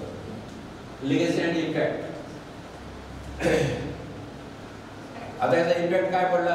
आपला पूर्ण देश 28 February हा दिवस राष्ट्रीय विज्ञान दिवस म्हणून मानवतो. बरोबर आहे. आजही तो इफेक्ट खूप मोठा रिसर्चरमध्ये किंवा रिसर्चमध्ये खूप मोठ्या प्रमाणात तो वापरला जातो आणि रामन स्टडी केली जाते. आणि भारतामध्ये सगळ्यात सुरुवातीला फिजिक्समध्ये सायंटिफिक कल्चर निर्माण करण्याचं काम त्यांनी केलेलं आहे. तर असं मला जसं समजलं मी इथं कुठंच फिजिक्स आणण्याचा प्रयत्न केलेला नाही. म्हणजे रामाचा स्पेक्ट्रा दाखवून त्याचं पुन्हा कॅल्क्युलेशन हा भाग शिकवण्यासारखा नाही आहे. मला जसं समजतं तशा पद्धतीनं किंवा मला जसा माहिती होता तसा रामन इफेक्ट तुम्हाला सांगण्याचा प्रयत्न केलेला आहे. मला तुमच्या समोर बोलायची संधी मिळाली त्याच्याबद्दल मी तुमच्या सगळ्यांचे आभार मानतो. संयोजक म्हणून महेश माने सरांचे मी मनापासून आभार मानतो की मला तुमच्याकडे बोलायची संधी दिलेली आहे. तुमचेही आभार मानतो कारण बरेच डोळे मला अजूनही उघडे दिसत आहेत त्याच्याबद्दल तुमचेही आभार मानतो आणि परत एकदा सर्व संयोजकांचे आभार मानून जागा करतो. धन्यवाद.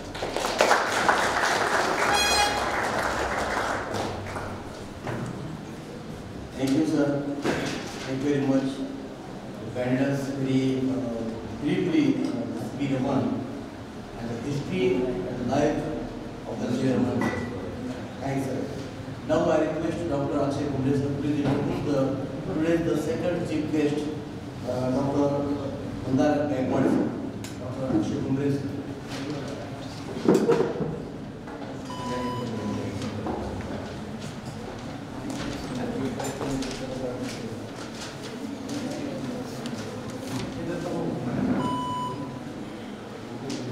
Thank you, sir.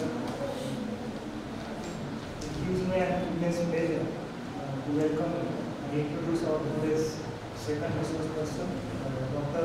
Mandar Gaikwad sir. Dr. Mandar Gaikwad sir is presently working as assistant professor in Department of Chemistry at YC College, Uzapur.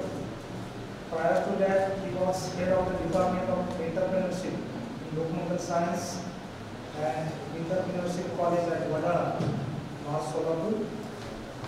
He has more than 5 years of teaching experience in the field of chemistry.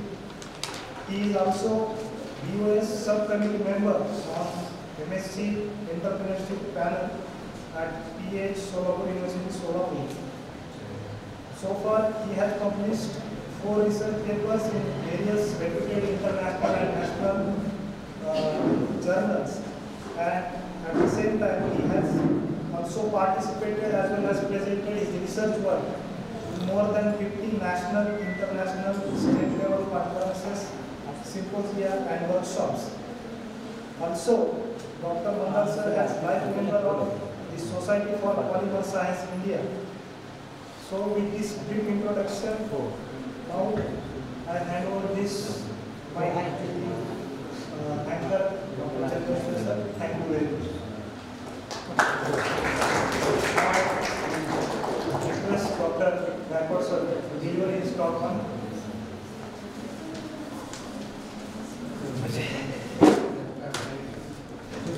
Thank you. व्यासपीठाच्या समोर उपस्थित असणारे सर्व ज्येष्ठ गुरुवर्य, Katare sir, doctor Ramkatam sir, Chandrashekhar sir, माझे बालमित्र Mahesh, Sachin Chavan sir, doctor Mali sir, असे सर्व शिक्षक, शिक्षकेतर कर्मचारी व विद्यार्थी मित्रांनो, आपण सर्व सी व्ही रमन यांच्या लेक्चर सिरीजसाठी आपण जमलेलो आहोत. मला 2 दिवसापूर्वी महेशचा फोन आला, सी व्ही रमन यांच्या लेक्चर सिरीजसाठी तू ये आणि आमच्या विद्यार्थ्यांना काहीतरी करिअर रिलेटेड मार्गदर्शन कर. थोडंसं 2 थोडं शॉपिंग झालं मला. आमचे दरवेळेचे फोन असायचे ते तिथे गावाकडच्या गप्पा, इतर काही गोष्टी अशा चर्चा असायच्या. पण अचानक हा बोलवला तर नाही मला शक्यच नाही, कारण बालमित्र आहे, बऱ्याचशा गोष्टी आहेत लहानपणीसोबत झालेल्या असतात. आठवणी 9 झाल्यानंतर तर बरेच दिवस झाले आमची गाठभेट पण झालेली नव्हती. जे काय असेल ते फोनवर त्याची पत्रच नाराज असायची की तू भेटायला येत नाही, जे पण काय ते फोन बाबा येतो, काय झालं येणार कॉलेजवरती. त्या निमित्ताने मला DL पण मिळेल, भेट पण होईल. पण मला एक छान हे वाटलं की सी व्ही रमन यांच्या कार्याच्या निमित्त तुम्ही एक लेक्चर सिरीज चालू केली. कारण मी एक विचार केला, त्याने फोन ठेवला की आपला मॅक्झिमम वेळ हा मनोरंजनाकरिता आपण घालवतो. प्रत्येकाच्या हातात एक मोबाईल आहे, मॅक्झिमम आपण रील्स बघतो, इंस्टा, फेसबुक, व्हॉट्सअप, मॅक्झिमम वेळ त्याच्यावरती आपल्याला येतं सुद्धा बरं का की आपण किती वेळ याच्यावरती सोशल मीडियावरती घालवला आहे. तर सगळ्यात जास्त आपण या 24 तासामध्ये मॅक्झिमम वेळ हा सोशल मीडियावरती घालवला आहे, मॅक्झिमम वेळ. आणि मग त्याच्यात पण आपण टी व्ही वगैरे बघतो तर त्याच्यात राजकीय आणि फिल्म याच्याशी रिलेटेड असतं. कधी कुठल्या सायंटिस्टची काही असं कुठला प्रोग्राम कुठला काही कार्यक्रम असं तुम्ही बघता त्याच्यावर नसतोच, तर तुम्ही मॅक्झिमम वेळ हा या इनडायरेक्टली या गोष्टींशीच निगडीत आहे. तुम्ही इथं जरी बसलेला असाल ना तर मॅक्झिमम वेळा तुमच्या डोक्यामध्ये आहे मला इकडं जायचं, आज मी हा ड्रेस घातला, हा फोटो काढायचा, मला इकडे टाकायचे, याच गोष्टी असतात. मला खरंच मला छान वाटलं की त्यांनी या सायंटिस्टच्या निमित्ताने लेक्चरशिप चालू केली आहे. ही धडपड मी एक चळवळ असे चालू झाले सध्या, कारण यांचे विचार टिकवणं सध्या गरज नाही होत. तुम्ही कधी बघताय की असं कुठल्या फिल्म स्टारच्या रिलेटेड लेक्चरशिप चालू केली कधीच नाही, असं नसतं. कारण आपल्याला सायन्स फील्डमध्ये राहायचं किंवा समाजात राहायचं आहे, तर या समाजाला दिशा देण्याचं काम ह्या लोकांनी केलं. यांनी यांच्या आयुष्यातली 50-60 वर्ष म्हणजे अगदी काळे केस असताना यांचे केस पांढरे झालेले आहेत आणि आयुष्यभर त्याच्यामध्ये धार्मिक एक्सपेरिमेंट तयार केला आहे आणि तो एक्सपेरिमेंट तुम्हाला इथे सिलेबसला आहे. तो तुम्हाला एक 5-10 मिनिटं 15 मिनिटं त्याची जी 40-50 वर्षाची मेहनत आहे ती तुम्हाला इथं वाचायची 45 मिनिटाच्या तासामध्ये. म्हणजे कसं आहे बघा, तुम्ही विचार करता अख्खं आयुष्य काढलं त्या सायंटिस्टने आणि तुम्हाला त्याचा एक एक्सपेरिमेंट आहे तो लिहायचा म्हटल्यानंतर सुद्धा आपल्याला लिहिणं होत नाही. त्याचे 40-50 वर्षाची मेहनत आपल्याला लिहायची. पेपरमध्ये प्रश्न असतो, 3 तासाचा पेपर आहे आणि त्या पेपरमध्ये आपल्याला प्रश्नाचं उत्तर द्यायचं. एक एक्सपेरिमेंट विचारलेलं तो लिहायचं म्हटलं तरी नाही. विद्यार्थ्यांची उपस्थिती इतकी कमी आहे. तिथं जर आज एखाद्या फिल्म स्टार किंवा कोणी येणार आहे, काय येणार आहे, तुरुंग भरलं असतं. सर असा नावाला अनुभव NSS कार्यक्रमाच्या संदर्भात मागच्या महिन्यात आम्ही कार्यक्रम NSS साठी कॅम्प, स्पेशल कॅम्प एका शहरामध्ये खेडेगावात ठेवला होता. असंच काहीच नाही, पण त्याच 2 दिवसानंतर तिथे वाघ्या मुरळीचा असं काहीतरी शो होता. अख्खं गाव तुडुंब आणि त्या शोसाठी इतकी म्हणजे 40 ते 50 हजार अशी देणगी दिल्यासारखे जे काही तिथे इव्हेंट व्हायचा त्याच्यावरती गावकऱ्यांनी एवढा पैसा खर्च केला. हे कशासाठी? मनोरंजनासाठी. कुठंतरी हे चुकतंय, समाजाची दिशा चुकते. खरं काय म्हणजे हे जे शास्त्रज्ञ आहे ना कोविडची लाट आली होती, अख्खं जग त्या संकटामध्ये होतं. आपण घरात बंदिस्त होतो. कुणी वाचवलं आपल्याला? कुठला फिल्म स्टार वगैरे कुणी आपल्याला जीवाचे आपल्या मोल किड्यामुंग्यासारखं झालं होतं. स्मशानभूमीमध्ये जागा नव्हत्या. तसं आपल्याला या सिरम असेल किंवा भारत बायोटेक त्याच्यामध्ये जे रात्रंदिवस सायंटिस्ट होते हे खरं काय घ्यायला पाहिजे आणि आपण काय घेतोय हे कुठेतरी आपलं चूक त्याच्यावरती सगळ्यांनी विचार केला पाहिजे. आणि ही जी राधाशिंदे कॉलेजने जी व्याख्यानमाला आणि जी सिरीज चालू केली खरंच खूप कौतुकास्पद आहे. हे एक धडपड आहे कुठेतरी विज्ञानवादी हे जनरेशन तयार करतात. हे म्हणजे खूप मला एकदम छान वाटलं. त्याच्यानंतर आपण ह्या ज्या ऍक्टिव्हिटी घेतो ह्याच्यातून विद्यार्थ्यांनी काय घ्यायला हवं, तर याच्यामध्ये जे काही कॉलेजमध्ये आपण एक वेगवेगळे इव्हेंट साजरे करतो किंवा सेमिनार्स असतील किंवा काय म्हणजे इव्हेंट स्पीच कॉम्पिटिशन वेगवेगळ्या त्याच्यात विद्यार्थ्यांनी खरं तर भाग घ्यायला पाहिजे. मी असं होतो तुम्ही 1ली ते 12वीपर्यंत मी असं घाबरायचो खूप. म्हणजे माईकच्या समोर मी असं इथं सुद्धा कुठल्यासारखे विचार बोलू शकत नव्हतो. पण माझी खरी जडणघडण कुठे झाली पाहिजे, मी जेव्हा महाविद्यालयात गेलो शाहूपर्यंत लातूरला, तिथं इतके इव्हेंट साजरे व्हायचे, इतके इव्हेंट. मला तर वाटतं मी माझ्या कोळशाने वेलकम टू शाहू जेल असं लिहिलं होतं भिंतीवरती. खरं सांगतो मला शिकवायला सर्व चंद्रशिव सर पण होते ज्युलरी डिपार्टमेंटला. इतकी कडक शिस्त गणवेश ते म्हणजे ना ते कॉलेजपासून मला जेल असल्यासारखं फील होतं. जेल सरांना सुद्धा माहिती नाव माझ्या सरांसोबत सुद्धा भांडण झाले तिथे. सरांना थोडंसं म्हणत या तुम्हाला दाखवतो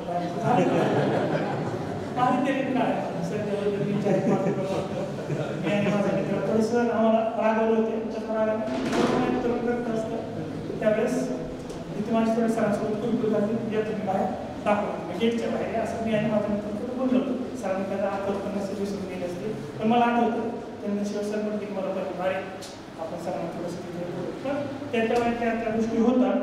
पण मला खरंच वाटतं की मी आज जेव्हा आपण आमच्या कॉलेजमध्ये चर्चा होते, मी आज इथपर्यंत यायचं प्राध्यापक म्हणून एक तुमच्यासमोर उभा राहायचं, ते जे काही मला दिलं असेल ना ते केवळ माझं प्राध्यापक खरं म्हणतो. आईवडील फक्त आपल्याला कौतुक घालणं आणि कॉलेजला पाठवून देणं असतं, पण मॅक्झिमम वेळ जो आहे तो आम्ही शाहूमध्ये घालवला. जडणघडण आमची तिथंच झाली. पहिल्यांदा एक सेमिनार घ्यायला लावला, थर आम्ही असं घाबरायचो. म्हणजे मला बोर्डवरती असं नाव लिहिता आलं नव्हतं. जे माझा टॉपिक होता अँटीबायोटिक्स म्हणून मायक्रोबायोलॉजी सेमिनार घेतलं होतं मी, मला लिहिताच येत नव्हतं. मी ते नाव टाकायचो, 3ला पुसायचो, टाकायचं कारण वहीमध्ये आपण जेवढं लिहितो तेवढ्या छोट्या अक्षरांनी फळ्यावरती लिहितो. म्हणजे मला सुद्धा उभारले दिसत नव्हतं. म्हणजे पचकाच म्हणा पूर्ण म्हणजे असं फुल, पण हे होणारच असतं. हे सगळ्यांच्याच आयुष्यात होणार. अपमान पचवता आला पाहिजे, त्याच्यातून शिकता आलं पाहिजे. खूप फेल्युअर आहे. तुम्हाला शास्त्रज्ञांनी जे काही शोध लावले ते लगेच एका रात्रीत आले, कितीतरी त्यांनी फेल्युअर पचवलं असेल. मला वाटतं मी जेव्हा PhDला गेलो होतो जळगावसारख्या ठिकाणी, 9 ठिकाणी आउटसाईड म्हणून हिनवलं जायचं बऱ्याच गोष्टी, कारण हा एकदम मराठवाड्यातला आणि हा एकदम खानदेशात जळगावला आला. त्या डायरेक्ट तुझे कुलगुरू होते, त्यांची माझी काय ओळख नाही, काय कुलगुरू. मी डायरेक्ट त्यांच्या केंद्राला गेलो, सर मी असं MSCचा गोल्ड मेडलिस्ट आहे आणि सगळीकडच्या पेट एक्झाम पहिल्यांदा सर सुरू झाली. ते आम्हाला काहीच माहिती, आम्हाला मार्गदर्शन करणार कोणी नसायचं. जे काय ते आपलं करत राहायचं. म्हणजे वादळात कशी नाव असते, चल इकडं म्हणजे चल तिकडे, चल इकडं म्हणजे चल तिकडे, उगं हे पाठीखात राहणे अशा आमचं लाईफ लागतं. सगळंच कळलं. पेट परीक्षा माहिती नाही, काय नाही, काहीच नाही. इन्स्पायर फेलोशिप पहिली 4 पाहिजे, कागदपत्र आलाय, त्याचा उपयोगच नाही, रजिस्ट्रेशनच नाही. नांदेड विद्यापीठाची पेट परीक्षा होऊन गेली, तिथून बंडर सरांकडे गेली सोलापूरला, तिथली सुद्धा पेट एक्झाम गेली. बंडर सर म्हणजे तू ह्या वर्षी माझ्या लॅबमध्ये असंच काम कर, विदाऊट रजिस्ट्रेशनचं, पुढच्या वर्षी आपण तुझं रजिस्ट्रेशन करून टाक. पण त्या फेलोशिपचा एक कालावधी असतो, डिसेंबरपर्यंत फेलोशिप होती. त्याच्यानंतर आमचं रजिस्ट्रेशन झालं नाही, फेलोशिपच मिळालं. आणि मी एक युनायटेड स्टेट विटॅमिन चिपळूणला एक कंपनी आहे, MSc झाल्यानंतर मी आपली तिथं काम करतो. तिथं पगार मला कधी 14,000 पगार आणि फेलोशिप काहीतरी 17,600 आहे. PhD करायचं काम काय, यायचं कारण 14,000 आणि 17,600 थोडं आपल्याला काहीतरी पेमेंट किंवा काहीतरी जास्त मिळतं. या निमित्तानं मी आहे, माझा पिंडच नाही आहे PhD मध्ये काम करण्याचा आहे. मी PhD करू शकत नाही, मी स्वतः मान्य करतो. पण जडणघडण ही त्या गुरुमुळेच आहे किंवा एखाद्या वाया गेलेल्या किंवा अशा ह्या टायमाला धरून त्याला व्यसन घालून आपण झुकतोच बघा. तसं ते मला काहीतरी होतं क्षेत्रासारखं. कारण आमचं शाहूकालमध्ये संघटना BBC जो बॅक बेंचर कॅन्डिडेट, नेहमी मागच बसायचं. मला पालकाचं खूप दर आठवायचं, तू नेहमी मागच्याच बेंचवर का बसतो, जसं इथून सगळ्या क्लासवर लक्ष राहतं, मग मी इथं बसतो मागचा पूर्ण मागचा. मी कधीच माझ्या आयुष्यात पहिल्या बेंचवर कधीच बसतो, आता बसावं लागतं. हे आता हे पण खरंच आपण जडणघडण हा गुरुच करतो. गुरुविना मला ज्ञान मिळणार नाही, जर ते मिळालं तर ते टिकणारही नाही. जेव्हा PhDला गेलो, PhDमध्ये काम करताना बऱ्याचशा अडचणी आल्या. अगदी ऑइलच्या कोटिंगवरती काम करत होतो. पेट्रोलियमला रिन्युएबल बेसिस आपल्याला रिप्लेस करायचं, कारण पेट्रोलियमचे साठे आजनंतर संपणार आहे आणि ते संपल्यानंतर त्याला एक ऑप्शन म्हणून काय असेल तर व्हेजिटेबल ऑइल होतं. त्या व्हेजिटेबल ऑइलवर तुम्ही काम करतो, तो सोयाबीन ऑइल घेतलं ट्रायल म्हणून. त्याच्यामध्ये अनसॅच्युरेशन असतात, केमिस्ट्रीचे विद्यार्थ्यांना माहिती आहे, डबल बॉन्ड असतात. त्या डबल बॉन्ड ओपन करायचं हायड्रोजन पेरॉक्साईडने आणि तिथे ऑक्सिजन तयार करायचं, कार्बन कार्बन ऑक्सिजन अशी एक रिंग तयार करायची आणि ती रिंगला परत आपण कॉन्सन्ट्रेटेड H2SO4 वापरून ती रिंग ओपन करायची, तिथे OH जोडायचा आणि त्या OH ची रिॲक्शन आपल्याला डायसोसायनाइड NCO सोबत करायची आणि त्याची आपण नंतर वॉटर टाकून कोटिंग करायची. म्हणजे पेंट असेल, गाड्याचं कोटिंग असेल. मी आता ॲक्च्युली सॅम्पल 20 रुपये सकाळी घ्यायला मी माझ्या PhDचं सॅम्पल घेऊन येणार होतं दाखवण्यासाठी. तर ते करताना हे जे इतकी मी सांगते तुम्हाला 2 मिनिटात सांगितलं तुम्हाला PhDचं काम. पण खरं सांगू याची जी सेटिंग जी आहे ना ती करायची हे रेशो असेल किंवा हे असेल त्याला तब्बल 1.5 वर्ष गेलं.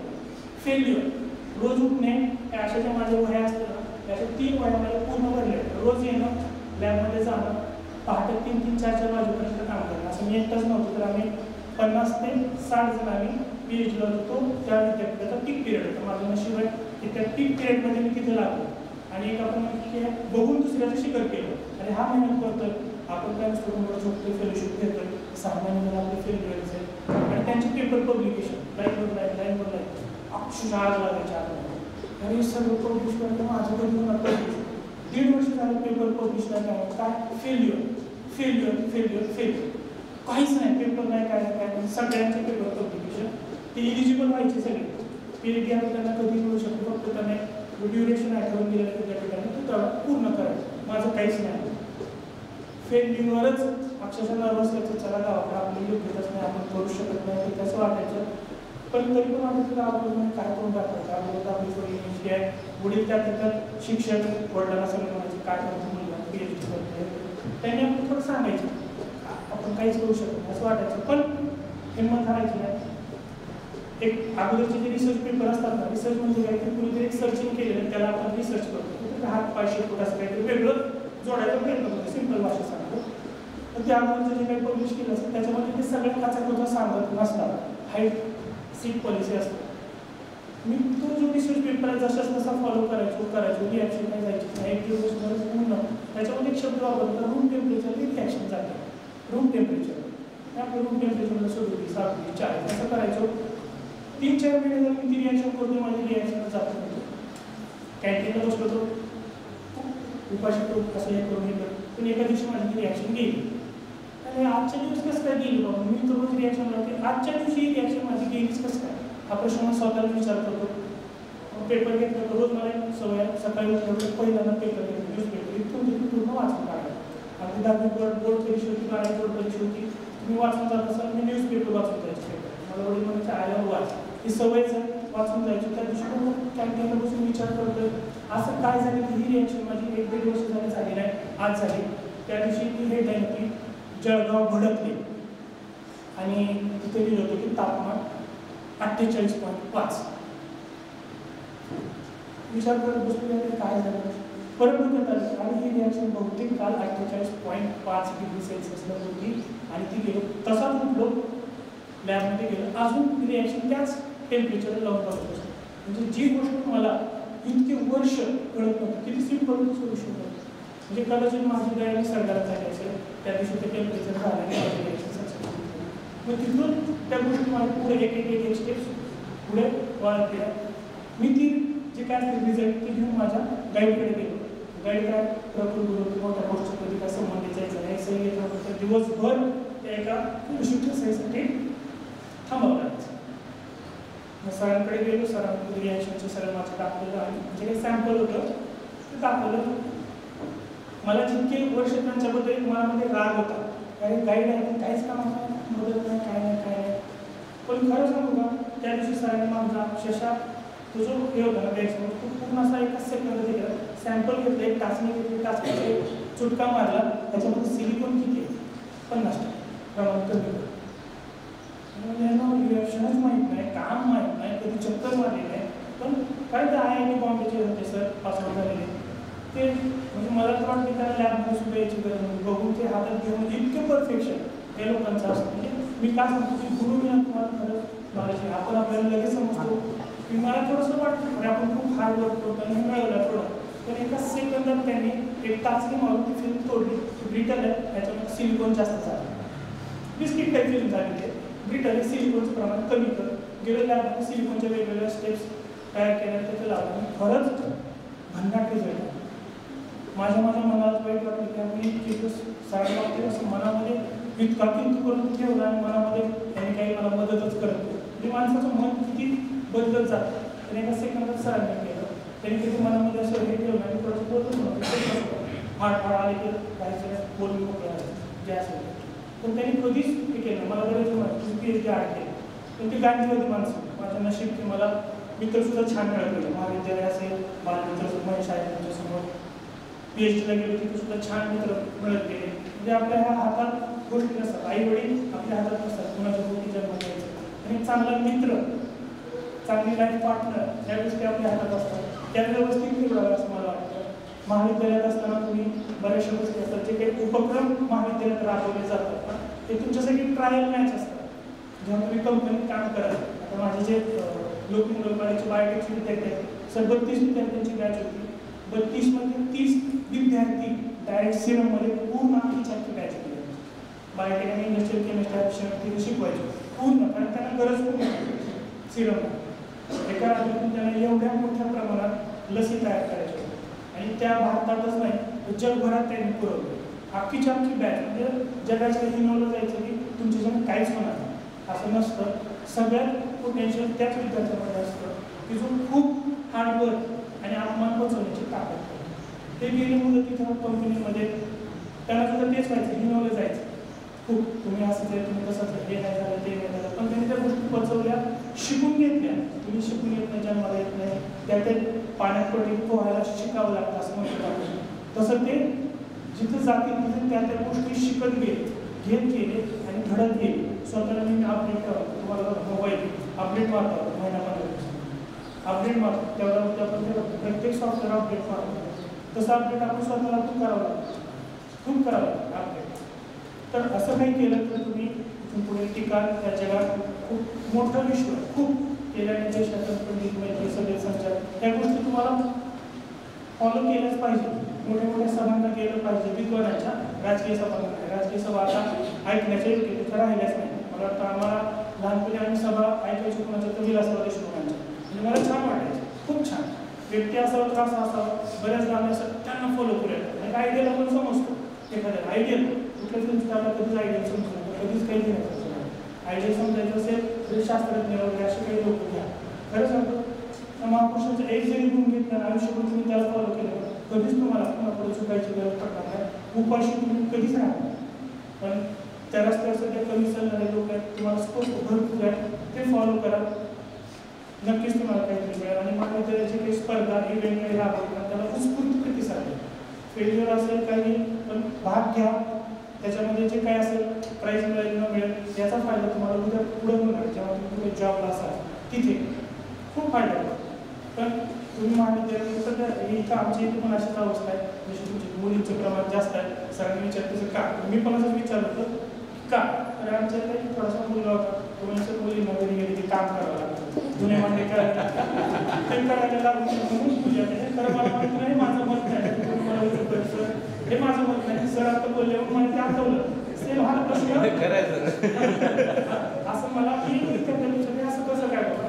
कारण एकही विद्यार्थी केमिस्ट्रीच्या लेक्चर पण मुली मला तुडूंब क्लासमध्ये असायचं, खूप छान वाटायचं त्याला शिक्षणाची गरज आहे असं आहे तसं. पण मार्क कमी होते, मार्क त्यांचे जे येत नव्हते ना त्यांच्यापेक्षा कमी असायचे. मग हा प्रश्न पडायला तरी एखादी रेग्युलर असतात यांना जास्त मार्क पडायला पाहिजेत. आणि जॉबला जे काही मुलं आहेत आम्ही काय घरची जबाबदारी आहे, बहिणीचं शिक्षण आहे, त्याच्यासाठी आम्ही कुठेतरी पॅथॉलॉजी लॅबमध्ये काम करतोय किंवा कुठेतरी डिलिव्हरी बॉय म्हणून काम करतोय. पण जर त्यांचं बघितलं ना तर ते सिरियसली अभ्यास करायचे का, त्यांच्या मनामध्ये कुठेतरी टोचणी असायची की मी लेक्चर करत नाही, मी प्रॅक्टिकल करत नाही, माझं कसं होईल, मी पास होतो का नाही ही भीती. आणि त्या पोटी ते जे काय नोट्स टाकायचो ते अभ्यास करायचे नाही, कारण त्यांना जाण असायची परिस्थिती. जोपर्यंत तुम्हाला परिस्थितीची जाण येत नाही तोपर्यंत तुम्ही काहीच नाही, नुसतं येणं आला आणि पाणी वातावरणाला गेलं असं काहीतरी होईल. तर थोडंसं मला वाटतं की त्या महाविद्यालयामध्ये निसर्ग असतं. मॅक्झिमम आता आमच्या सरांची सुद्धा गप्पा झाल्या आयुष्यात 2 टप्पे लक्षात राहतात. बालपण 1 ते 5 मधलं ज्याच्यात आपण चालायला बोलायला शिकतो, जे काय ते शिकतो बालपण. आणि त्याच्यानंतर महाविद्यालय काळ. आज सुद्धा जर मला आठवायचं म्हटलं तरी 2च आठवतात, माझे बालमित्र आणि महाविद्यालय कॉलेज लाईफचे मित्र. तर कधीच आपल्यापासून तुटत नाही. तर निवडताना सुद्धा हे असे निवडा चांगले ज्याला खरंच काहीतरी करिअर करायचं आहे, करिअरमध्ये इंटरेस्ट आहे असेच काहीतरी निवडा. जास्त वेळ घेत नाही, बोलायला भरपूर आहे पण वेळेचे बघता ओके.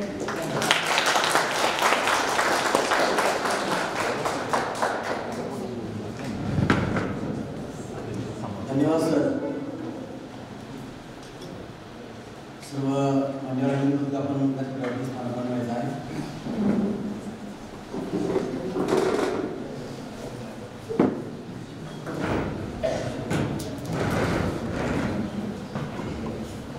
ठिकाणी आत्ताच नंतर गायकवाड सरांनी श्रीरमणींच्या काही सक्सेस स्टोरीज या ठिकाणी आपल्याला सांगितलेल्या आहेत. वास्तव जीवनामध्ये यशस्वी व्हायचं असेल तर आपण काय केलं पाहिजे यावर त्यांनी या ठिकाणी भर दिलेला आहे. अभिनव वाटतं मला या ठिकाणी तुमचा सुद्धा त्यावेळेस आपला एखादा विद्यार्थी एक रिसोर्स पर्सन म्हणून चीफ गेस्ट म्हणून त्यावेळेस आपल्या महाविद्यालयामध्ये येतो त्यावेळेस थॉट वेगळाच असतो.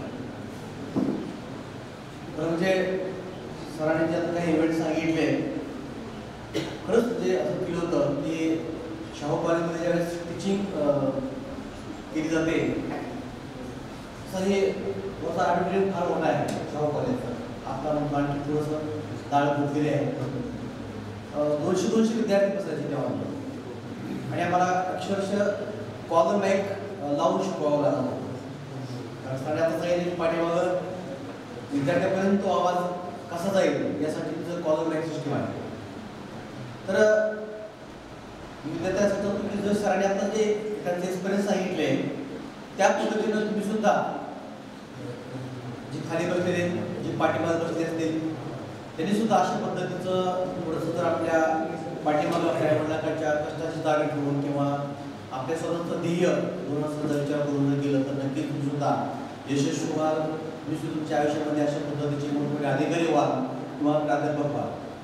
या ठिकाणी मी आजच्या या इव्हेंटसाठी या आजच्या CV रमण सेवेसाठी उपस्थित असलेल्या सर्व मान्यवरांचं या ठिकाणी पुन्हा एकदा स्वागत करतो आणि आजच्या कार्यक्रमाचे अध्यक्ष म्हणून लाभलेले आपल्या महाविद्यालयातील प्राध्यापक डॉक्टर रणजित सर यांना विनंती करतो की आपण या ठिकाणी आपलं अध्यक्ष भाषण या ठिकाणी थोडक्यात व्यक्त करा.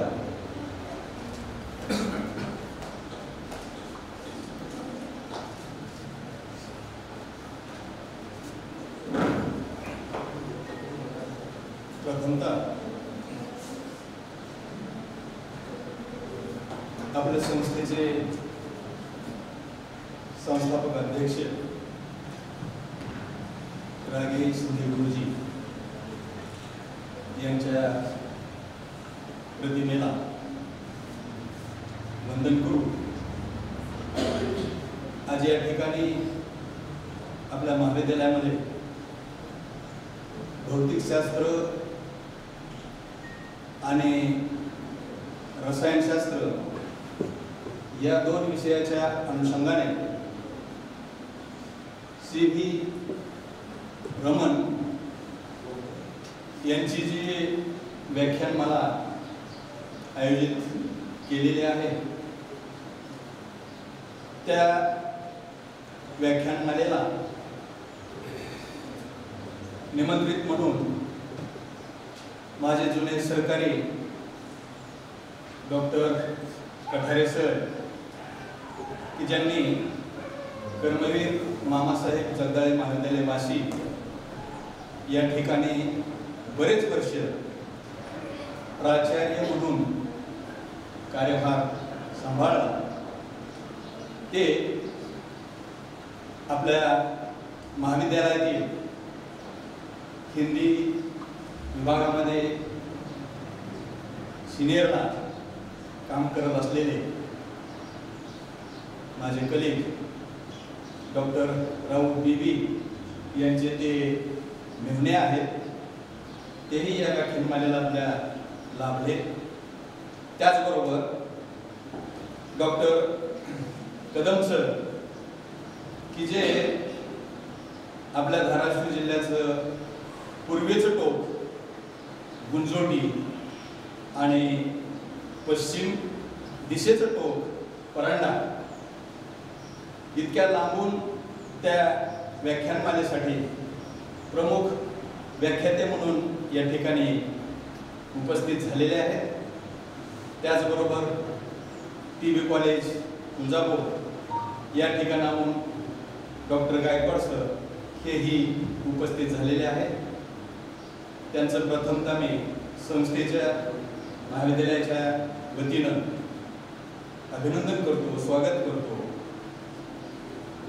विचार मंचावरती उपस्थित असलेले आपल्या महाविद्यालयाचे उपप्राचार्य डॉक्टर महेश कुमार माने, त्याचबरोबर सांस्कृतिक विभाग प्रमुख डॉक्टर शहाजी चंदनशिरे, समोर माझे सर्व सिनियर ज्युनियर विभागातील प्राध्यापक, त्याचबरोबर प्राध्यापिका, विद्यार्थी आणि विद्यार्थी मित्रांनो, मला या ठिकाणी अचानकपणे संयोजकाने अध्यक्षपदाचा मान दिला आणि या ठिकाणी खुर्चीवर बसल्या बसल्या मी त्याला होकारे दिला.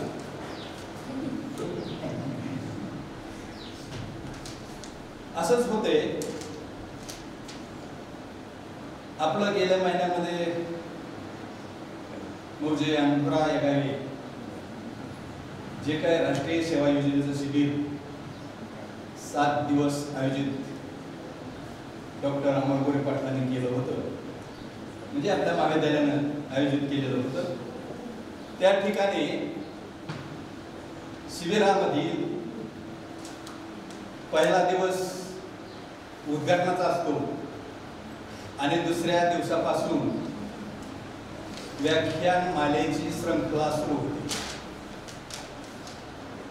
आणि दुसऱ्या दिवशी डॉक्टर अमर गोरे पाटलांनी मला असंच अचानकपणे तुम्हाला आज शिबिरामध्ये व्याख्याते म्हणून उपस्थित राहावं लागेल असा शब्द टाकला आणि लगेच क्षणाचाही विलंब न करता मी त्या डॉक्टर अमर गोरे पाटलांना होकार दिला आणि गेलो.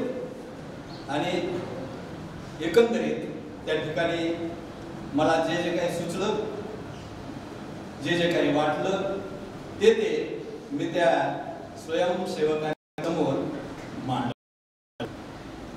तसंच या ठिकाणीही आज मला फार मोठा बहुमान संयोजकांनी या ठिकाणी दिले.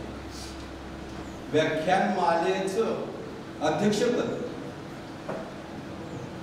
त्यामुळे मी प्रथमतःच संयोजकाचे या ठिकाणी धन्यवाद मानतो, आभार मानतो आणि माझं थोडक्यात अध्यक्षीय समारोह जो काय आहे तो या ठिकाणी करतो. मित्रांनो, सुरुवातीला या विचारपीठावरून बोलत असताना माझे 30-31 वर्षापासूनचे मित्र डॉक्टर कठारे सर यांनी अगदी 5-7 मिनिटांमध्ये त्यांचं मनोगत या ठिकाणी व्यक्त केलं. एकंदरीत त्यांनी वैज्ञानिक दृष्टिकोन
मला तुमचे बरेच ते इंग्लिश मधले शब्द, इंग्रजी मधले शब्द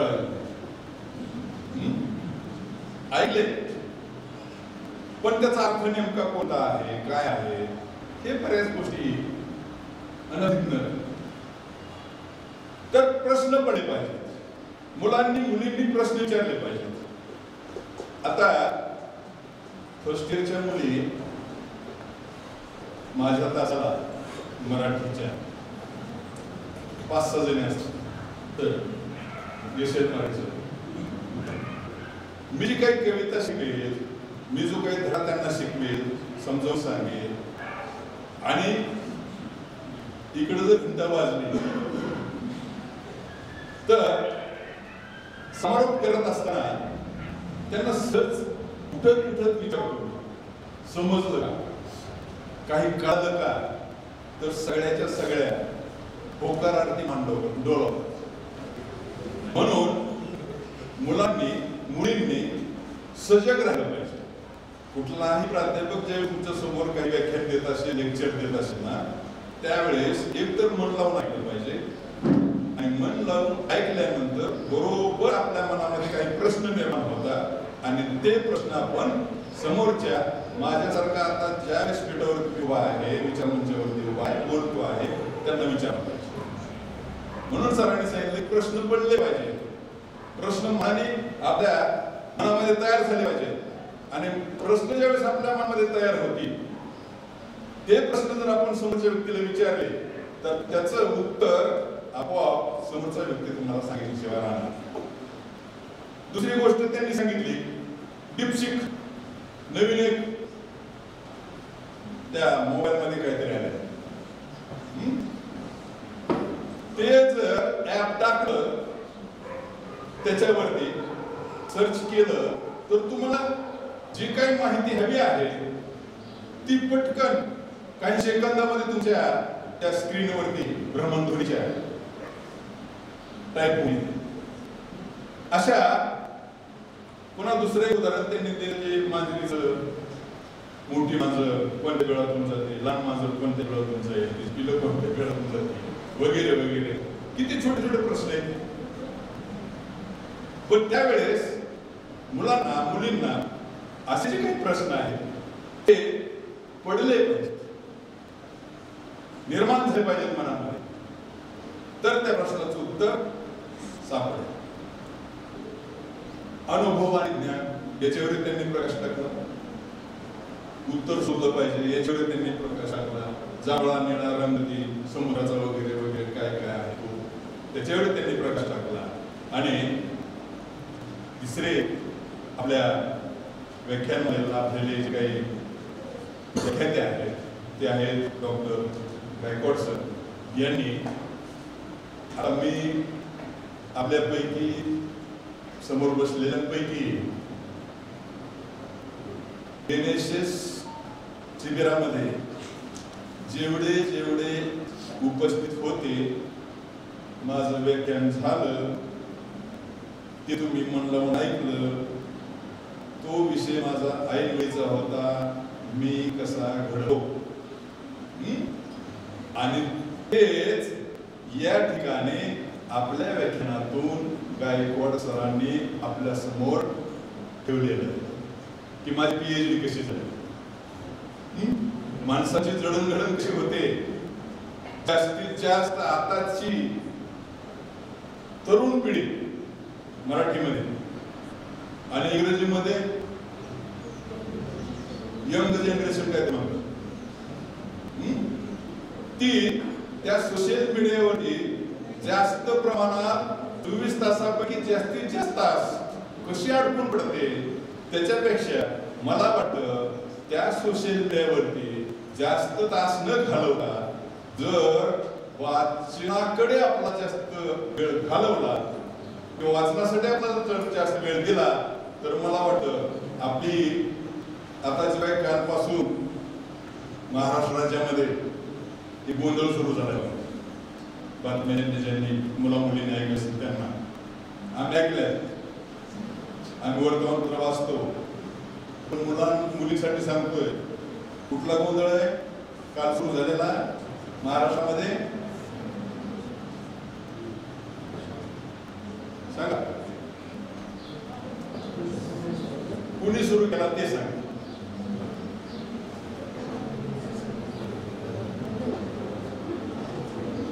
RSS माहित आहे,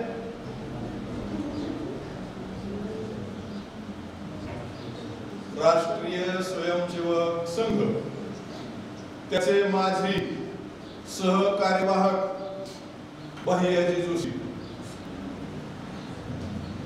त्यांनी महाराष्ट्रात काल नवीन वाद सुरू केला.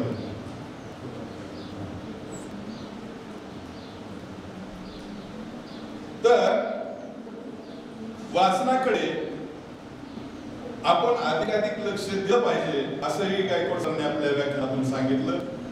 आणि महत्वाचा मुद्दा त्यांनी आपल्या व्याख्यानातून मांडला तो म्हणजे आपल्या जीवनाची म्हणजे विद्यार्थींच्या मित्रमैत्रिणींच्या जीवनाची जी काही जडणघडण होते ती केवळ आणि केवळ गुरूंमुळेच होते हेही त्यांनी ठणकावून सांगितलं, आपले अनुभव सांगितले. आणि एकूण त्यांना शिकत असताना ज्या ज्या काही संकटांना सामोरं जावं लागलं ते अनुभव आपल्या समोर त्यांनी मांडले. असे हे तिन्ही व्याख्याते आज या ठिकाणी आपल्याला लाभले. त्यांचा अनुभव आपल्या समोर जो काही मांडलेला आहे तो तिन्ही व्याख्यात्यांना सांगू इच्छितो. तर आमचे विद्यार्थी ते आपल्या अंमलात आणल्याशिवाय राहणार नाही अशी मी आपल्याला होडी देतो. संयोजकांनी या ठिकाणी मला ऐनवेळी अध्यक्षपदाचा मान दिला आणि अध्यक्षीसमोर करण्यासाठी ही परवानगी दिली त्याबद्दल संयोजकाचे या ठिकाणी मी आभार मानून माझं अध्यक्षीय भाषण या ठिकाणी थांबवतो. जय हिंद, जय महाराष्ट्र.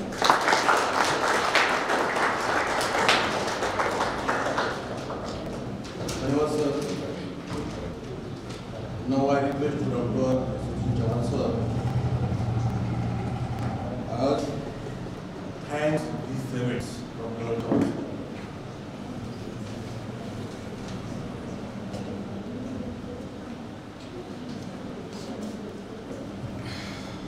डॉक्टर बाबासाहेब आंबेडकर मराठवाडा विद्यापीठ और राकेश शिंदे महाविद्यालयाचे संयुक्त विद्यमान CB Raman series department of physics chemistry science forum च्या वतीने जे रमन सिरीज लॉन्च केली होती ह्या व्याख्या माझ्यासाठी जे प्रमुख पाहुणे म्हणून लाभलेले आजचे आमच्या सर्वांचे आदरणीय कटारे सर हे नेहमी आमच्या विनंतीला मान देऊन आमच्याकडे येतात. कायम त्यांचा मार्गदर्शन आम्हाला लाभतो. महाविद्यालयाच्या वतीने मी सरांचं खरंच आभार व्यक्त करतो. तसेच आजचे प्रमुख रिसर्च पर्सन आमचे मित्र आमचे सहकारी आदरणीय कदम सर हे देखील आमच्या विनंतीला मान देऊन आमच्या महाविद्यालयामध्ये आले.